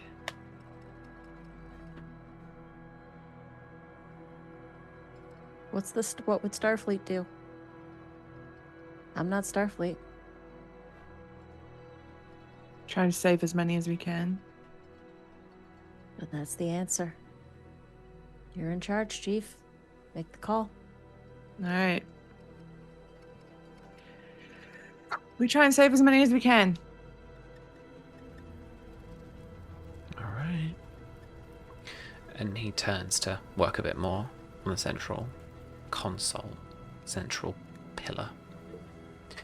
Harvey and Pasha, we come back to you and the Romulan warbird. Explosions everywhere. Red alert. Wait, I've got red alert. I've got red alert. Yeah. Ugh! I knew I should have stayed down on that damn planet. Why did we You come want up to here? swap? Tom, you want to swap? I'd rather be fist fighting Romulans right now. All I ever wanted to do in Starfleet was tinker with engines and repair stuff. All I ever wanted to do. Well, Nat's like, you know what, Harv? Now is not a time for tinkering. Now is the time for action. All right. She's been tactically analyzing the warbird. And she sees that transporter beam thing they have got stuck to their hull. That could overload really easy. If we can just target that, if we can get a breach on that, I think we're okay. Okay. Right, well, I'll make us get a run. What little power we have to the structure and hope that she holds together and get a run at it so you can fire literally everything we've got at that thing. All right. Presence command. Go for it, Harvey. Okay, so wait. So in terms of some internal system stuff, Pasha, let's do some damage control. Okay. As you're coordinating those teams, this is a presence and engineering test. Okay. Let me just I check have a the question. breaches stuff. Yeah, go on. Because I'm assuming I'm going to have another task to do after Pasha's, right? Can you, if you have another task to do after Pasha's, can I assist with Pasha's and then still do my task? Or is it kind of like a one kind of, you know? If you So spend, I will be able to assist Harvey after this. you Yeah, okay, spend- that's what I wanted to. Yeah. Okay, Harvey, that's if you wanted to assist, then you would need to spend 2 momentum to then take your turn at attacking. Otherwise, I'm going to give the Romulans a go. Okay. The Romulan's going to have a go anyway after Pasha? No, I was going to do Pasha's damage control, then I was going to do your attack run. Okay. So that's the Okay, I'll choice. save the So that's the momentum choice. Okay. then. No, I'll save the momentum then, Okay. yeah. Pasha, this is a so you don't try and repair a damaged system. It's a damaged structure. The difficulty to repair is 3. Okay. Let's see here. I don't have a focus really here that helps.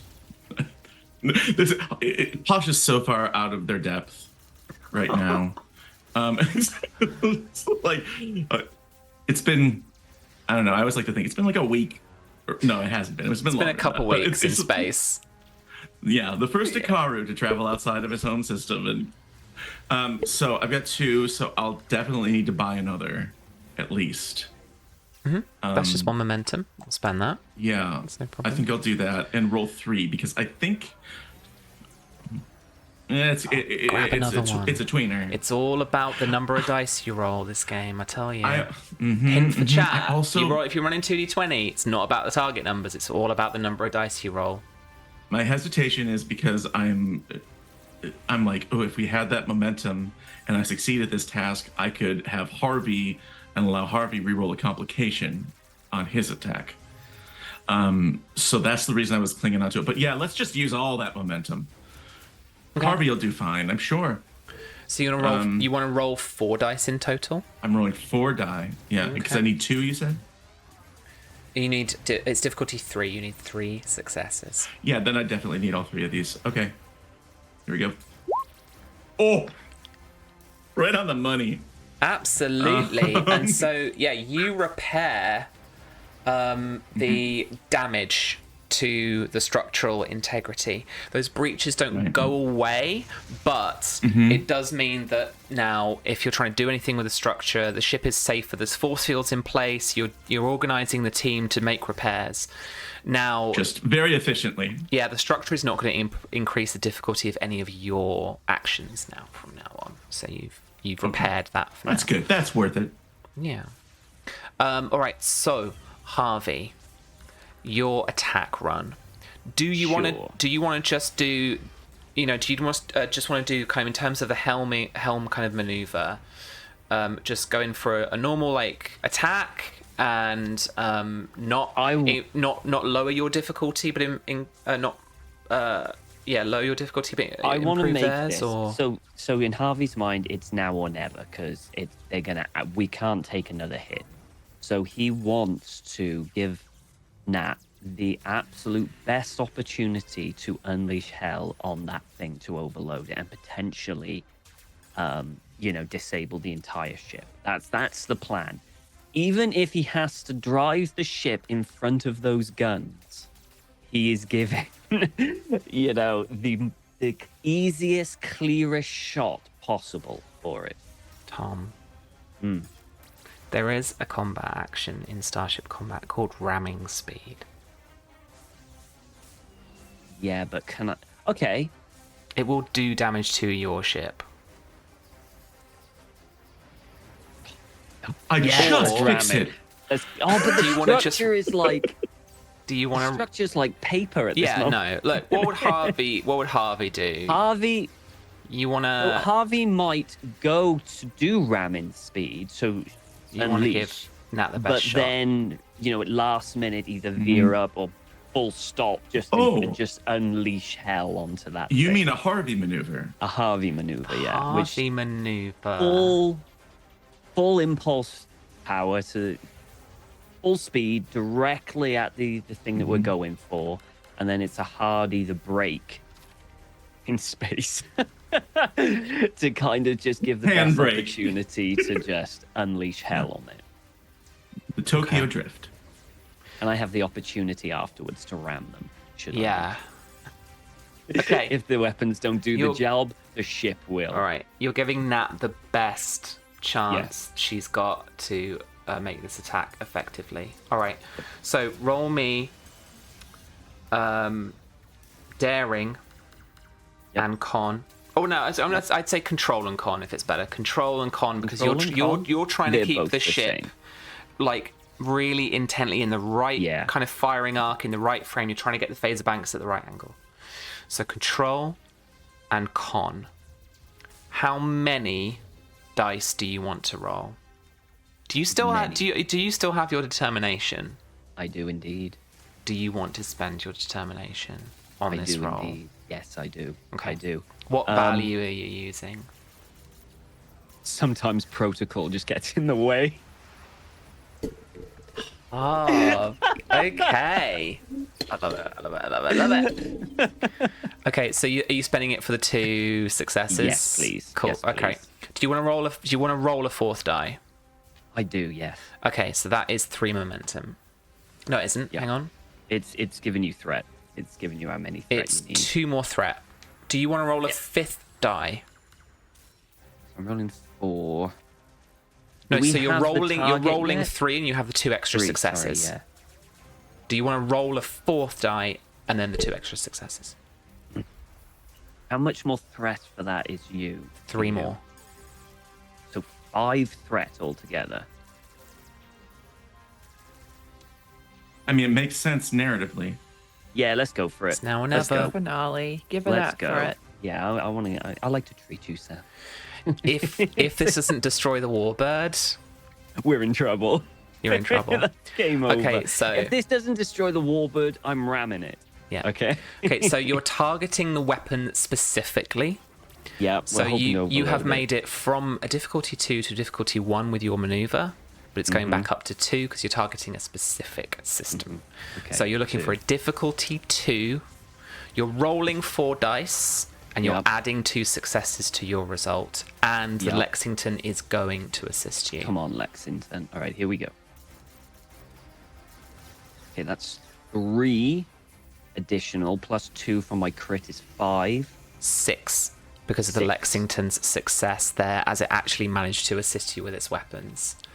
So with 6 successes, you've got 4 momentum, and you've got 2 bonus momentum from the phaser banks.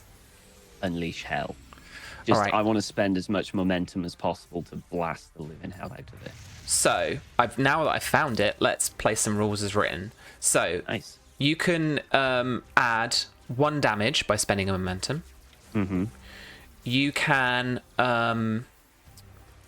do the penetration thing, which is the attack ignores 2 resistance for each momentum spent.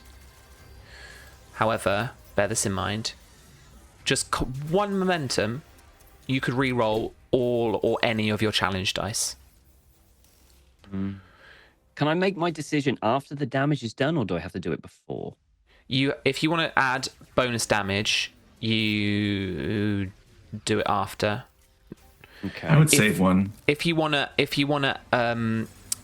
ignore some of the resistance, you're gonna have to tell me now. I think we want at least can we do penetration and then do additional Yeah. damage afterwards? Okay, I think we want penetration. We always go penetration. We all want penetration, right? We all do. We all do. Yeah. Okay. I just want to make Show sure of hands. that everyone else is okay with penetration. Raise your hands, please. Yeah? Please, Tom, my Yeah? All finale. good? You have, Please. you have my consent. Cool. Thank you. Right. Thank Please, you Tom. so much, dog. My finale. Okay. How much of your currently 6 momentum are you spending on ignoring their resistance? Every yes, of momentum point you course. spend, you ignore 2 of their resistance. They have 6. So They they're have gonna 6 they resistance. absorb 6 of your damage right now. But if you spend 3, you can save 1 to re-roll any of the challenge dice, right? Yeah, we Yeah. can. Yeah. So spend Let's 3, bypass nullify all of the it. So if you spend resistance 3, no altogether. resistance. Keep 1. No resistance. You've managed to pinpoint target your hit and get Yep. through their deflectors. Yep. Okay. Let's roll the damage. Boop. Reroll. Reroll. Reroll. Re-roll. Reroll. 5 How of those. many Re-roll, dice are we please. re-rolling? Just the 5 of zeros? them. Yeah, all the zeros, please. And there's 5 of them? Yes. Okay, okay. An extra 5. 5's better than nothing. What we So you're got? on 2, 3, 4, 5, 6, 7, 8, 9. Which Okay. would cause them a breach. Would it be enough to disable it? Oh my god. That's what Nat said, What right? was the damage before Well, yeah, because on the Warbird? I didn't record it on the 11. shields. 11. 11. No, that was a warbird damage to us, wasn't it? It was like Oh, 7. right. What did you think do? so. 7? Yeah, think okay. so. Alright, so their shields, you can see from the readout, are at 50%. Okay. Okay. So wait, so what does that do? It halves it? No. So they've currently got 7 shields. What's this attack damage? 2, Oh, 3, okay, so this 4, is- 5, 6, 7, 8. 2, 3, 4, 5, 6, 7, 8, 9 damage 9. from this. You would lower you their take shields. 7 You'd off bring their deflectors to 0, which would cause a breach. And Yeah. because you've done 5 damage or more in one hit, you have caused another breach. Fantastic. Yeah, I think that's it, right? I think that's what we can do. I don't think we can. I can't think of anything else. So you're anything on else. 2 momentum right now. No, wait. We only had 4 momentum. we spent right? it. Yeah. spent And we it. Your spent 3 weapon to gives you 2 bypass bonus the- momentum. Oh yes, as of well. course. I forgot about the bonus. There you yes, go. yes, of course. Nice. Okay. I mean, in that case, well, there's no complications, so never worry about it. Don't worry about it. I was So- gonna say you could reroll something because of me, but no. Nat, I'm just you give Nat the perfect attack run. Attack pattern theta. Sure, let's go with love the Star Trek attack patterns, which is basically just flying at it, like just flying at it. Yep. And you give Nat the perfect shot. Then she pinpoints the phaser banks as they arc from that little like bulb underneath the saucer section on the Lexington as that blue phaser fire arcs towards it. The shields on the Warbird drop. It hits that like transporter beam attachment that they've managed to jury rig through some Tilikala tech and their own singularity warp core shenanigans. And the Romulan Warbird crumples and implodes before exploding into shards of green hull. Nat breathes a sigh of relief. Did we know it was gonna do that? I just told you it was a weak point. I mean, yeah, that could mean a lot of things. Okay. Wow. Romulans, I'm gonna check to make sure. they use like singularity technology for their warp cores. Ours is a matter-antimatter reaction. That's probably why they imploded, she hopes. You know, it's not important. What matters is that I think that we're clear. We got to Yeah. get contact down with the crew. We've got to get back. Harv, take us back Yes. take us back into orbit. Yeah, we got I'll, back to the surface. Yeah, I'll take us back. Yeah, I'll take us back to the planet. Yeah, I'm sure I'm whatever just gonna they're doing, they're finished by now. He rushes back over. Pasha rushes back over the console. So like, I'll just check, make sure everyone else is just like scanning the ship, making sure anything that needs to be done gets done for fixing it up Oh, and yeah. repairs and stuff. Yeah, apart from those 2 crew, everyone else is accounted for. Oh, yeah.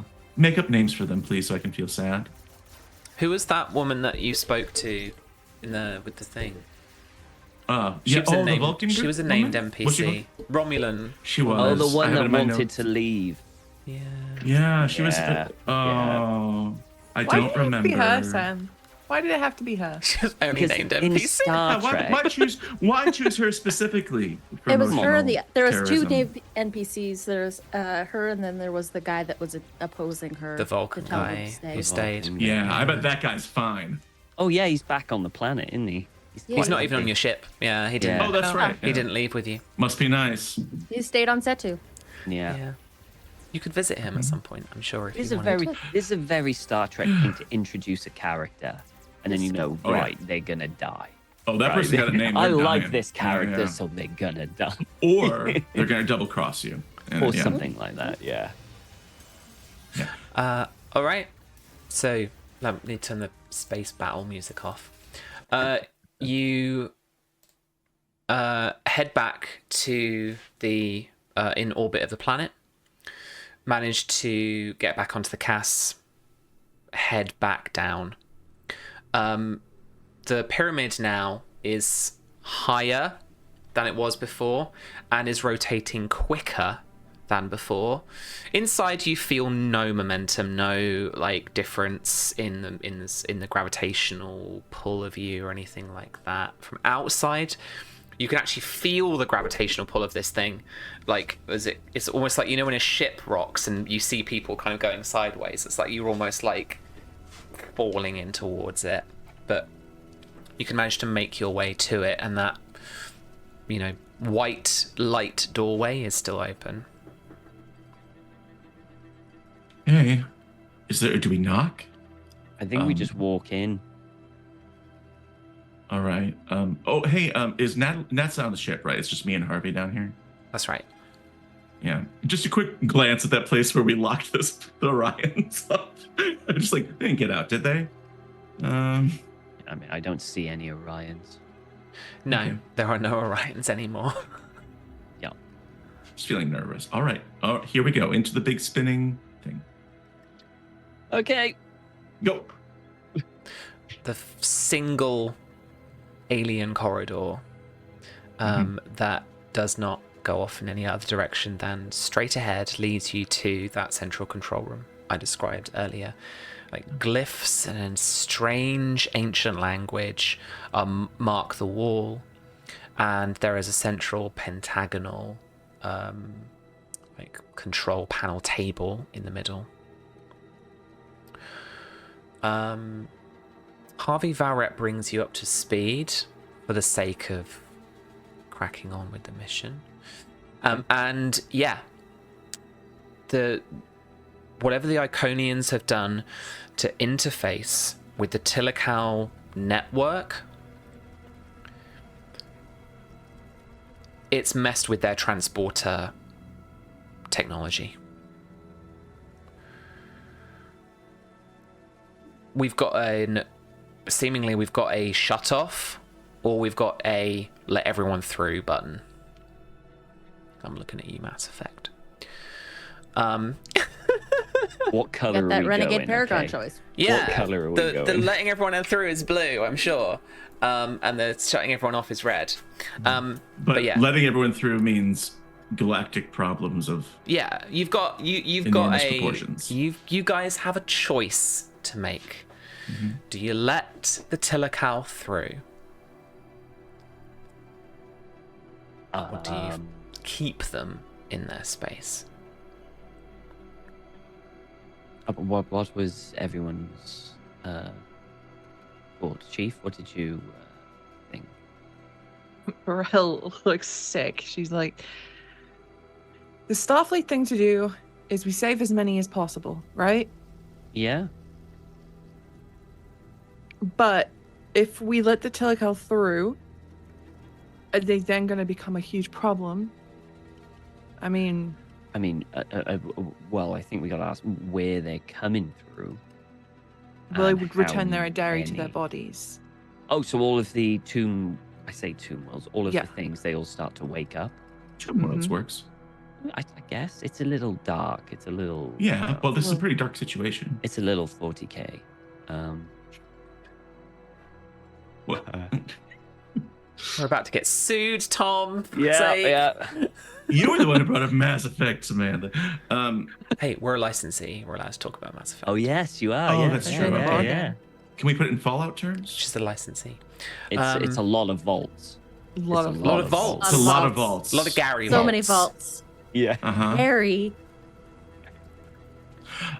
Well, I mean, I understand this is a hard situation, and you're sure there's no third option here, right? We didn't think of a way that...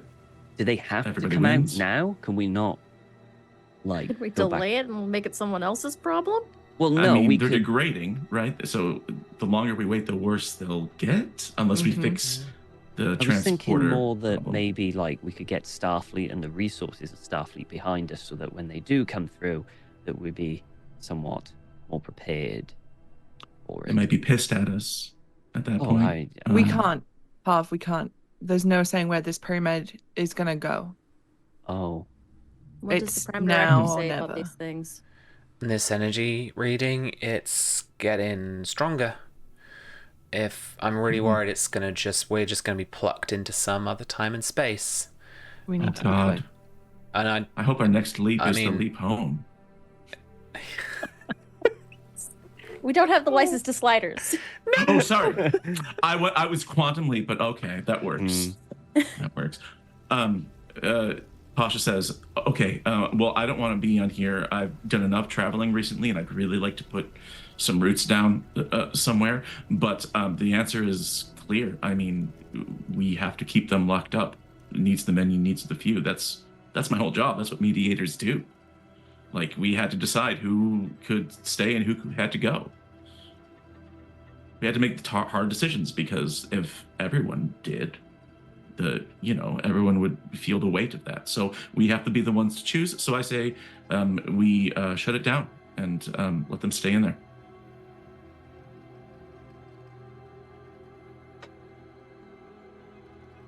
I know that seems cold. It's just No. there's no Bringing- situation where everybody wins here. Well, I mean, bringing them out would directly impact Pasha's people. So in a way, Pasha can't be impartial on this.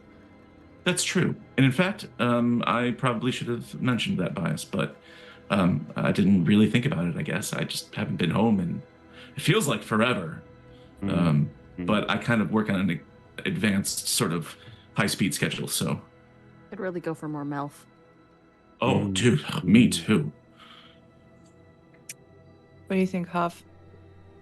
You're the only true Starfleet here. I'm pretty sure you're Starfleet. I mean, you don't Yeah, kind really roundabout way, know. but yeah, you went to the academy. What do they teach you at the academy about this? I mean, I don't think they specifically.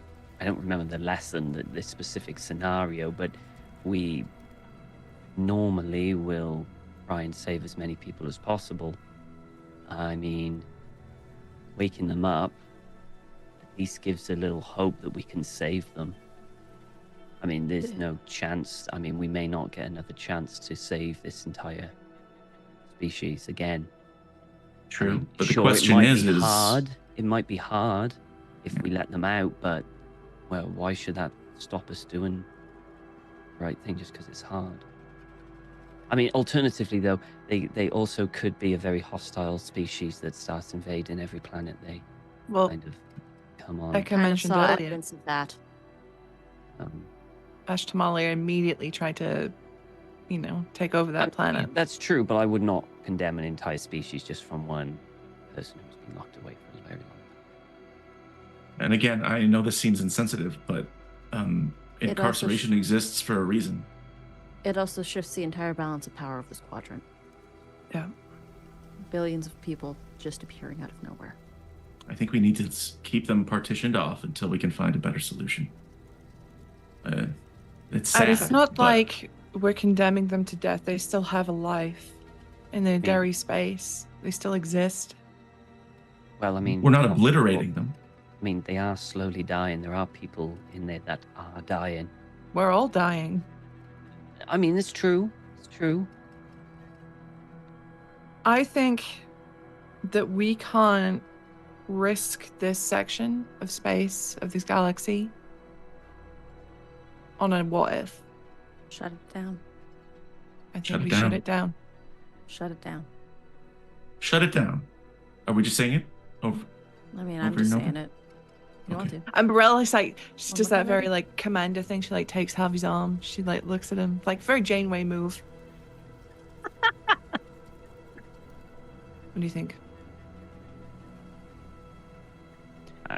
I could just command this. But we've been working as a team.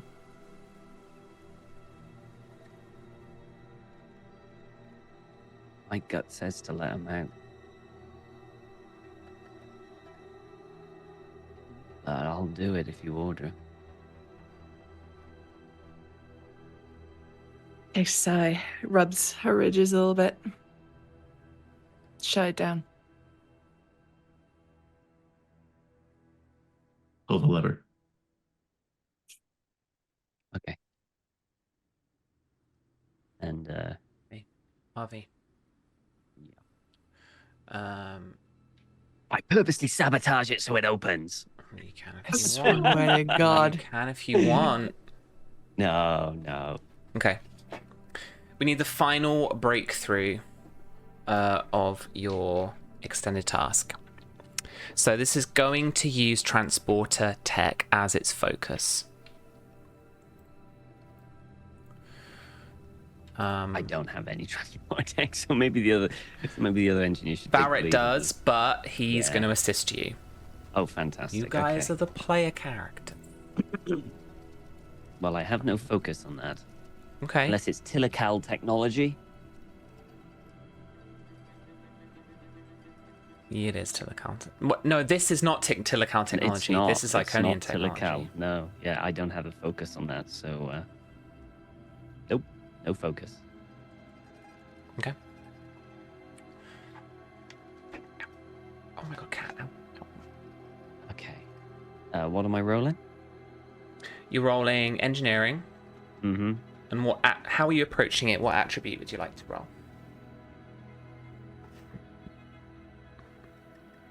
Reluctance. I wish that was an attribute. It seems like reason Right. to me. Reason, yeah. It seems like cold reason because you it have to is like put your cold, feelings harsh. aside. Listen, Harv, you've already killed a bunch of people today. What's a billion more?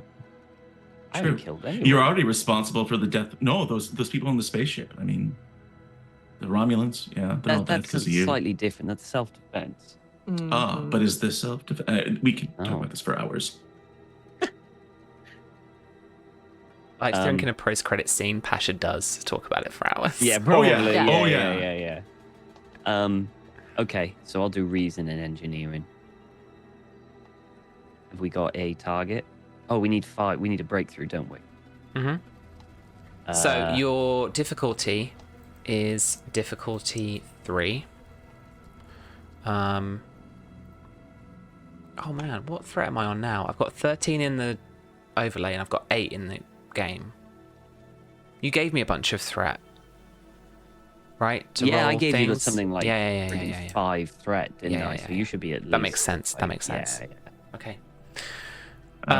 Is there assisting as a possibility here? Guys, you can all assist with this because I'm about to Okay. ruin your days.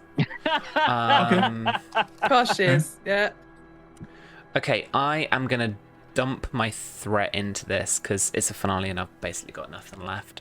So the base difficulty for this is... you've got no resistance, but the difficulty I'm leaving at 3. I'm then going to spend 6 of my threat to increase that to 6. 6 difficulty. Difficulty is going to be 6. I think it's the highest you've faced. Yeah.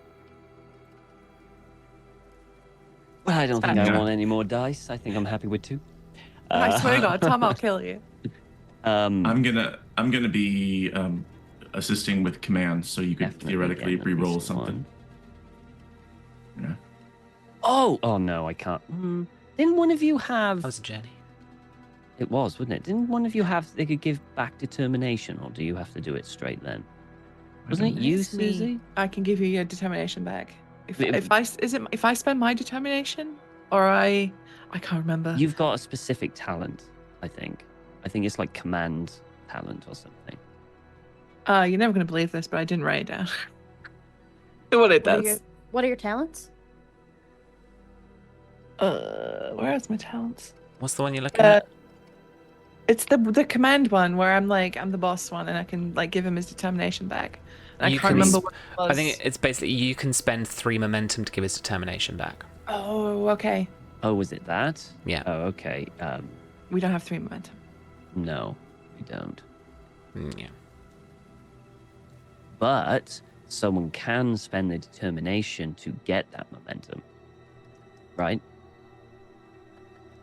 You can spend determination to get some momentum back in the pool, or am I just misremembering that completely? Sorry, Tom. I must have made that rule up. I think so. I mean, I'm happy to spend determination if it helps in this situation. I don't see how it does. I mean, I don't see how it would mechanically happen. So instead of rolling your dice, you just basically have rolled a 1 and get 2 successes. Yeah. Right. If I were the one leading it, I could. I've ruled it that it can be the assistant's dice as well.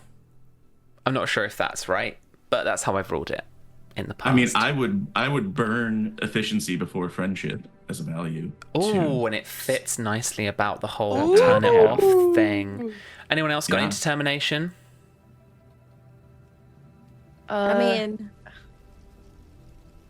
I don't, but if I can do a heroic sacrifice, I can cross off one that's very important. Yeah. I can cross off 8 lifetimes of business acumen. No, No, that is no. the very heart and soul of Eka. No, I would rather see the galaxy burn. Listen, than if you you get the get slug rid to another body in time, we'll be No. good. We'll be Gucci. No, the galaxy will burn before you do that. No, I'm okay with it. I'm not. I could use my determination. I have a value I can invoke, which is the way forward is paved with the bones of the fallen. Like we're literally Oh wow, that is dark. Yeah. Yeah. That is We can't dark for progress stuff. one way or dark another. finale. Yeah. So I'll use my determination. Just saying, we could have been heroes, saved an entire species, but no, you wanted to keep them locked away.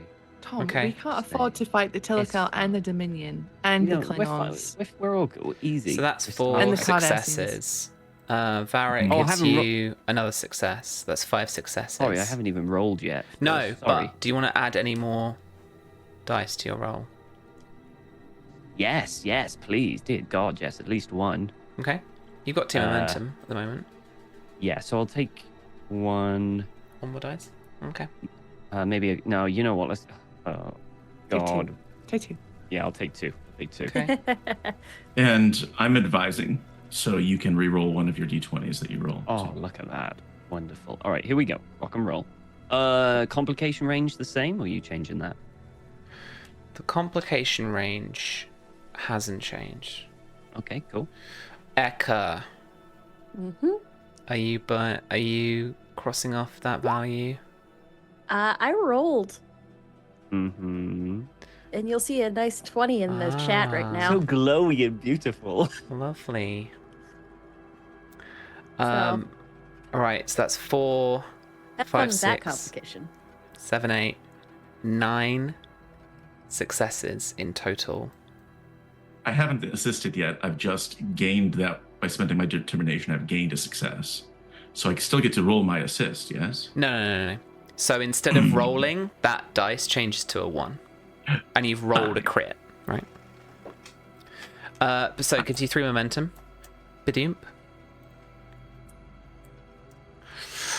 And a complication. Alright, so you, Harvey, now Requires need a to human roll your... sacrifice.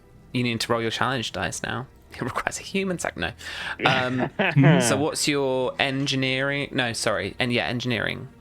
Engineering is 5. So roll me 7 challenge dice.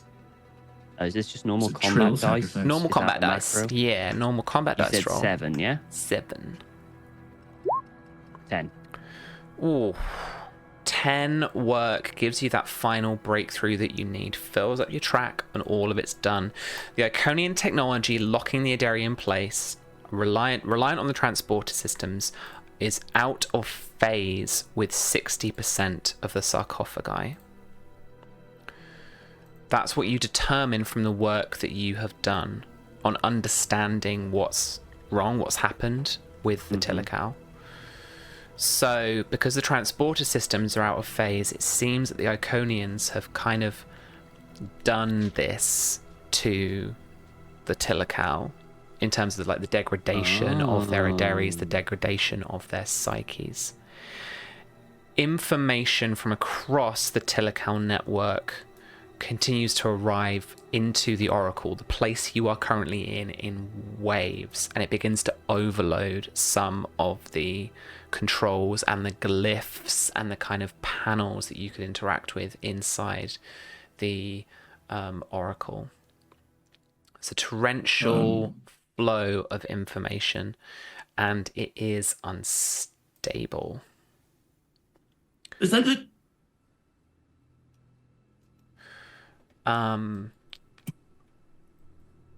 I am gonna roll. Spend 5 threat on this as well.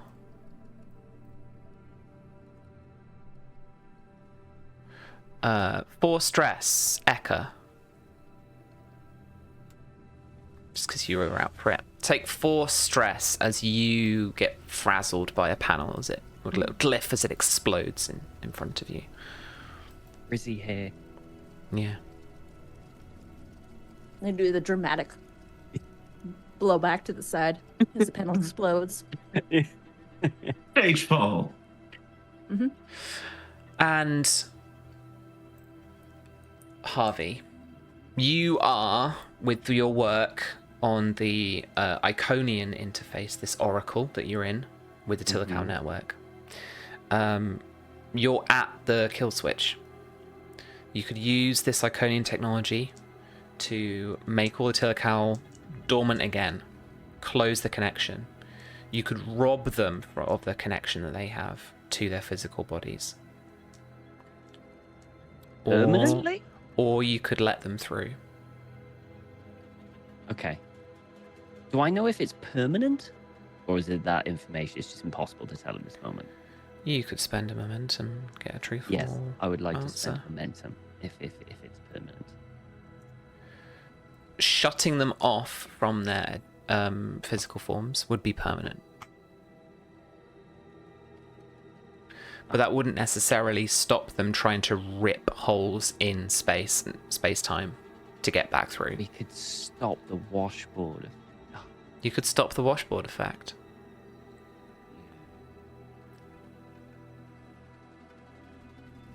No. Harvey knowing that, and he knows all the potential they could do. Stop all the washboards and basically him condemning an entire species to forever where they are. He would very, very reluctantly shuts it all down. But he won't tell anyone else that it's permanent. He'll just kind of just shut it down. All right. And as you do, a cascade of lights shows the network flickering out in wave upon wave of information.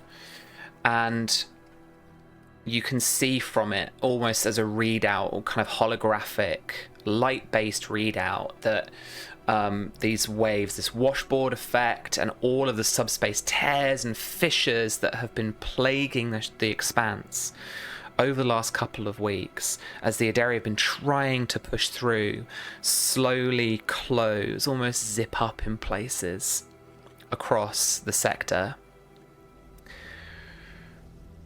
And I spend my last 3 threat as the Oracle itself begins to reverberate with the amount of energy that this structure contains. And Valret's like, we got go. Abandoned pyramid? Time to go. And I need everyone, please, to roll me a fitness and security test, please. The difficulty, there are 5 of you, is going to be 5. Burrell, you're leading this test. Okay. Thank God. Okay. I'm gonna invoke my endurance focus. Okay, yeah. Just running. Yeah, I'm built for speed. Okay. Shall we buy a couple more die, do you think? Perhaps. You got 2 momentum. No, it is the finale. We're right at the end. I'm not going to let you give me any more threat at this point. You've got 2 okay. momentum. You can buy 1 more dice Buy for that. 1 dice. Or save one of the momentum for your outros. Well, we buy a die, we have a momentum left over for outros. All Got right. it. All right. Okay, I'm gonna roll. I can't look. Oh, Is that a complication? sure is. Mhm. That's a 20. I am going to. No. Um, No. No. Okay, I can It's a good thing. reroll. I can. No, I need Okay. to use presence to let them reroll that. To ignore a complication. And I'm not using that. You're skill, rolling I'm using fitness. and security. All right, here we go. Very fit. 1. It's 4 total. Valret needs to roll. Did I roll Valret? No. No, No. I didn't. Where did he go? He was right here. Oh my god. All of Pasha's exercise paid off.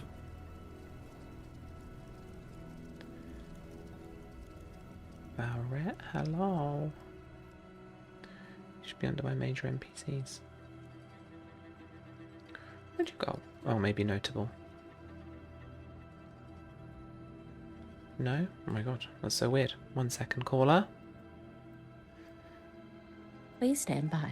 There we go. I mean, call is he's very he's important to us. he's in Please engineering, so stand he's by. completely ripped. He jogs Fitness, every day in engineering. the It's a shit. 13. You're in Pinnacle. engineering. You know. It's a Pinnacle of 13. fitness. Oh, he's fit Oh, as he's hell. pretty good. Oh. Yeah. That's 5 successes One that you needed. complication. with 1 complication. Susie, I can't kill you every. Do it.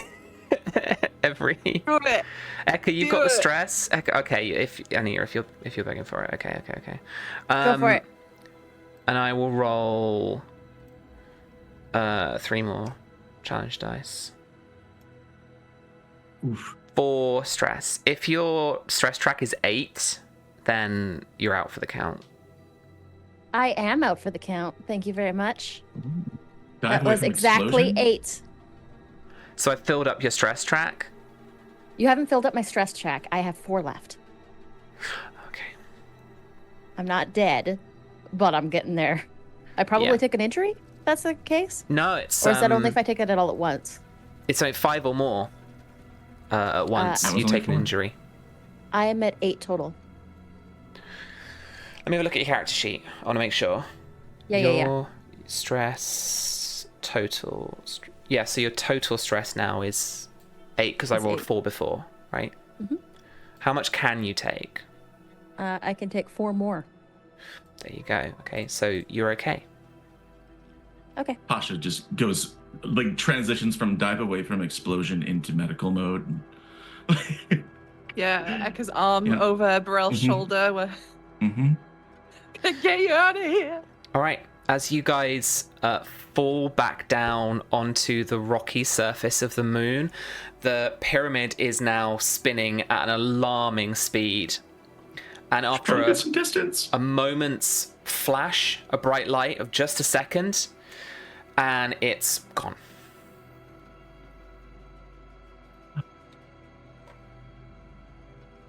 Well, we'll probably never see that again. Well, at least in our lifetime. Oh.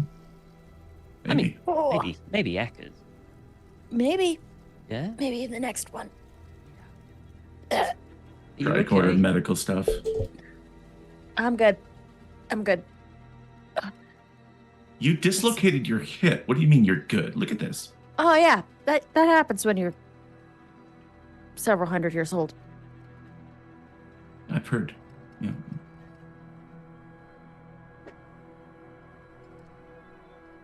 All right. Let's go back to the Lexington. I've got a lot of repairs to do to that ship. We did take some serious damage up there. But on the plus Remind me to side, tell you about Chief, the Harvey we- maneuver. you don't need to tell that to Burrell. It's okay. I'll But respect, we did destroy I'll respect your Romulan. privacy. We did destroy a Romulan ship up there. Harvey destroyed a Romulan ship. No, I mean, Nat fired the gun. I just got us where we needed to. I've got a lot of work I need to do up there. I guess we'll go in the cat. Let's go. Burrell gives you like a little pat on the shoulder. It's not her usual like oomph. There's a little sadness about this one. A little bit of this was Little tenderness. awful. Yeah. This is truly awful. Yeah. And then I'll be Eka's crutch on the way back.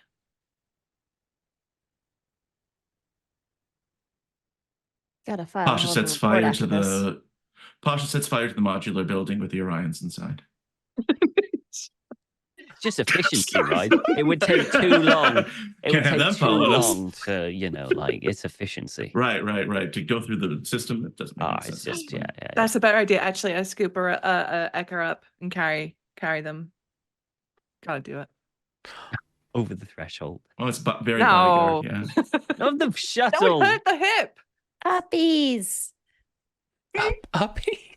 Eka got uppies. Uppies. Yeah. All right. We transition to San Francisco, Starfleet Command. And Burrell and Harvey, you are sat outside on one of the stone benches of the grounds of Starfleet Command. There are cadets walking around in their weird little grey uniforms, and officers, diplomats as well, strolling in the distance. And just for effect because it's Star Trek, the odd shuttle passes overhead. And finally, Admiral Hebert and Commander Natalie Sigmund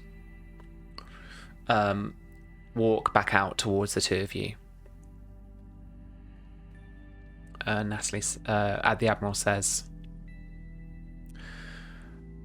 well, the good news is they're not going to court-martial us. Okay.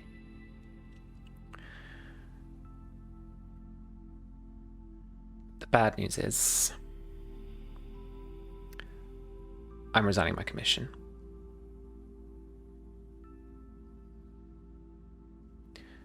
And I'm afraid so are the both of you.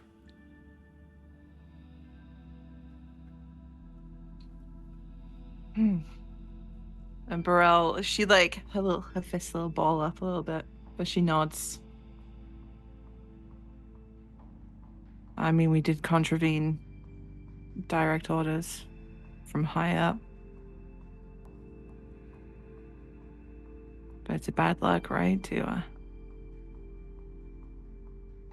court-martial people who saved the galaxy. Natalie says there's a lot of politics involved with it that I don't really like to get into. She's wearing a uniform of Starfleet Gold, security, operations Gold. And she looks down at the two of you, and she says, I've got some work going if you're up for it. Squints a little bit. Look at Harvey. I mean, what is it? What's intelligence, Harvey? Oh, right. I mean, I guess it's either that or I go back working the freighters.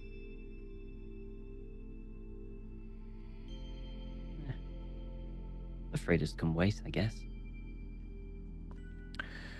Either way, you'll probably be heading out to the Alpha Quadrant anyway.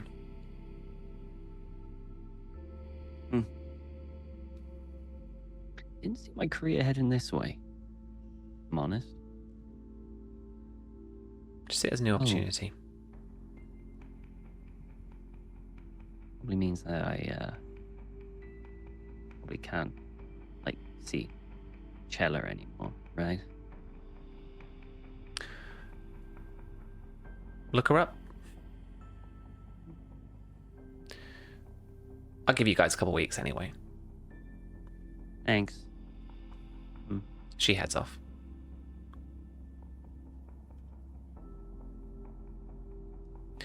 Pasha, back on Setu, what kind of a debriefing do you think you're giving the Arabak? Efficient. An efficient briefing. By the time they've arrived, Pasha has documented every single thing that happened to them in great detail, with as much understanding as he can possibly communicate. And then I think it all closes after a long, 15-minute session. It closes with Pasha telling them the unexplored universe around us is dangerous, probably more dangerous than we gave it credit for. as you can plainly see from all of these experiences that I've relayed to you, it's my recommendation that we proceed with creating relationships with those outside of our own galaxy, but with great caution, yet not hesitance. I mean, we want to keep things moving. Excellent. Well, we have a new assignment for you. Oh, It's okay. mediating with this crew here. And you turn and you can see the large lobes of a Ferengi daemon heading towards you. And he introduces himself. Daemon Zag, good to meet you. Yes, a pleasure to meet you. I'm looking forward to our relationship together. Lots of great opportunities ahead. Allow me to show you the efficiencies of our ship. And he Oh, I would be pleased. takes you around the shoulder and like walks you out of the debriefing room. That's the last anyone sees of Pasha. Do you Yeah. like lemonade? Yes. Yes. Let me introduce you to a little earth drink. He's still I'll allergic. Oh yeah. Yeah. He's got like inflamed lobes. It's both You a know, you blessing should and a try curse. something. You should try something called Melf. I've got some with me. What is melt? And he like We don't know. But it's sufficient for nutrition and just keeps you going. That's all you need, really. Does it taste good? It doesn't taste like anything, really. Then what good is that? I mean, it gives you caloric intakes that you can burn to use as energy. You We'll talk about need- it later. To the ship. A good game of Darbo. And then you lead off to the ship. And Anita, what's Ekka's next move, do you think? Seeing as we're still in the throes of the Klingon like war situation. I think eventually, I'm gonna get my bar back. But maybe not. I think maybe Elrul might have caught up with the score to settle. And I think there might be a scene of a young Trill on Earth looking at the steps of the Starfleet Academy.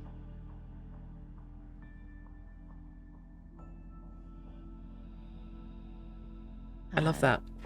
That is where we're going to end our game.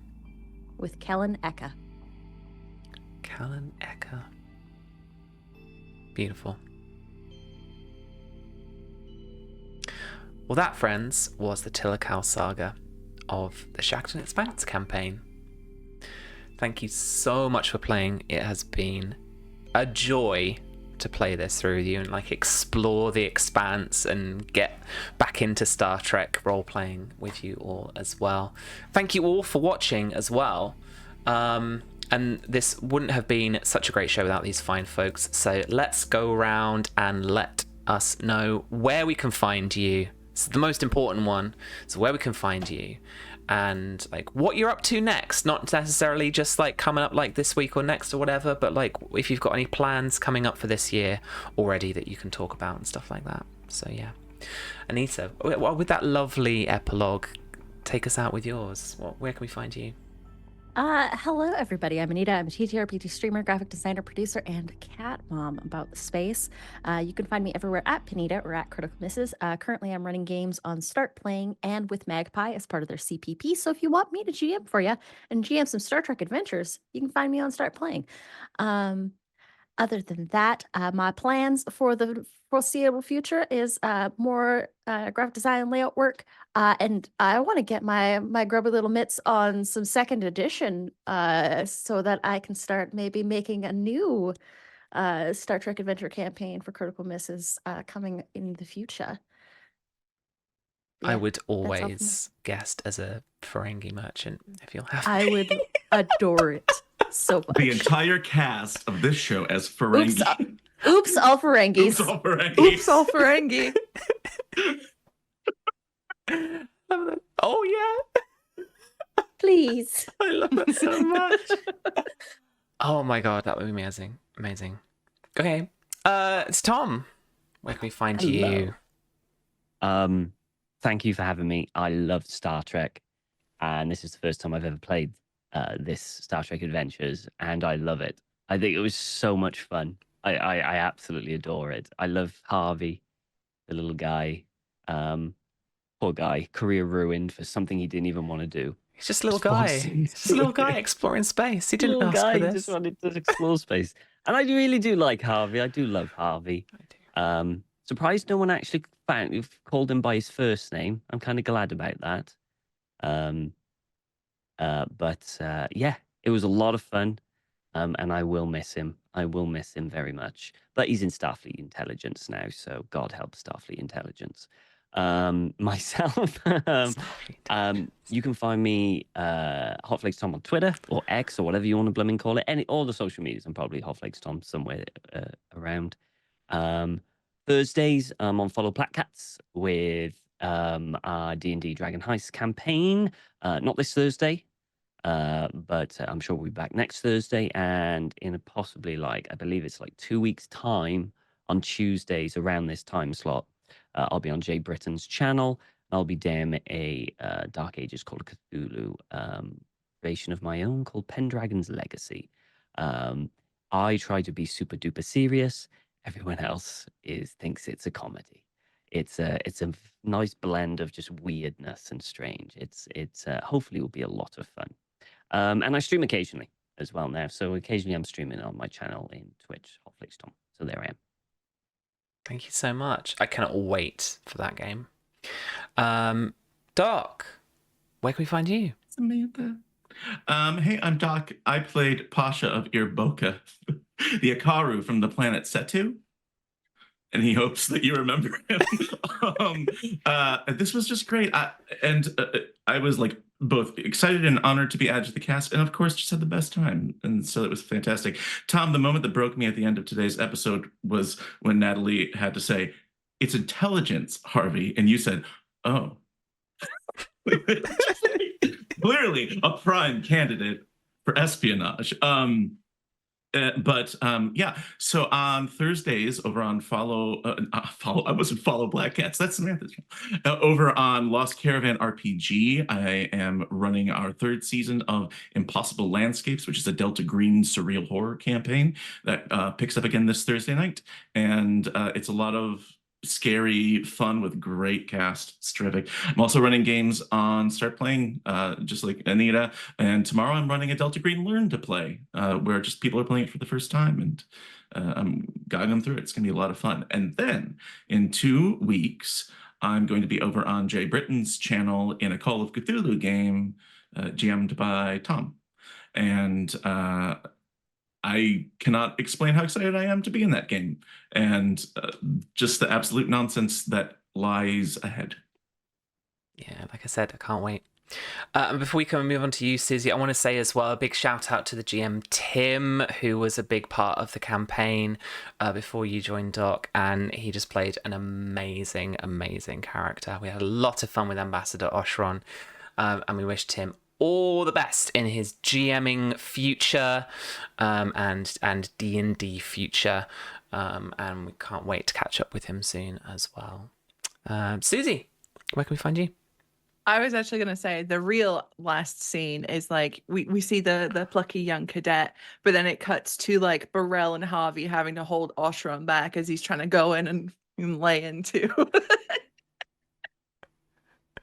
We're like, Oshron, no, it's fine. Don't worry about it. Because he's ride or die for his bestie. And I appreciate that. But yes, I very much love playing Burrell. She's one of my classic punch girls, but it was fun trying to be a commander. Don't put me in command of anything you learned.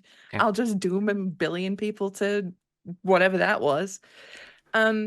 But when I'm not doing that, you can find me all over the internet at Susanna Grace. I am a variety streamer. I mostly play video games on my channel. But when I appear on other channels, I'm playing tabletop games like the D&D game on Follow Black Cats. And I will be in the Dark Ages Cthulhu game on Jay Britton's channel, along with Amelia Tyler, Kate Madison, Life Love Lindy, Doc, and Tom. And Jay, obviously, he has to be there, unfortunately. I will be playing a return of my knight, Sursana. She was a noble lady tonight to Baker's wife. What's going on? What's the future hold for her? We're going to find out. So I'm very excited for that. Awesome. Thank you so much.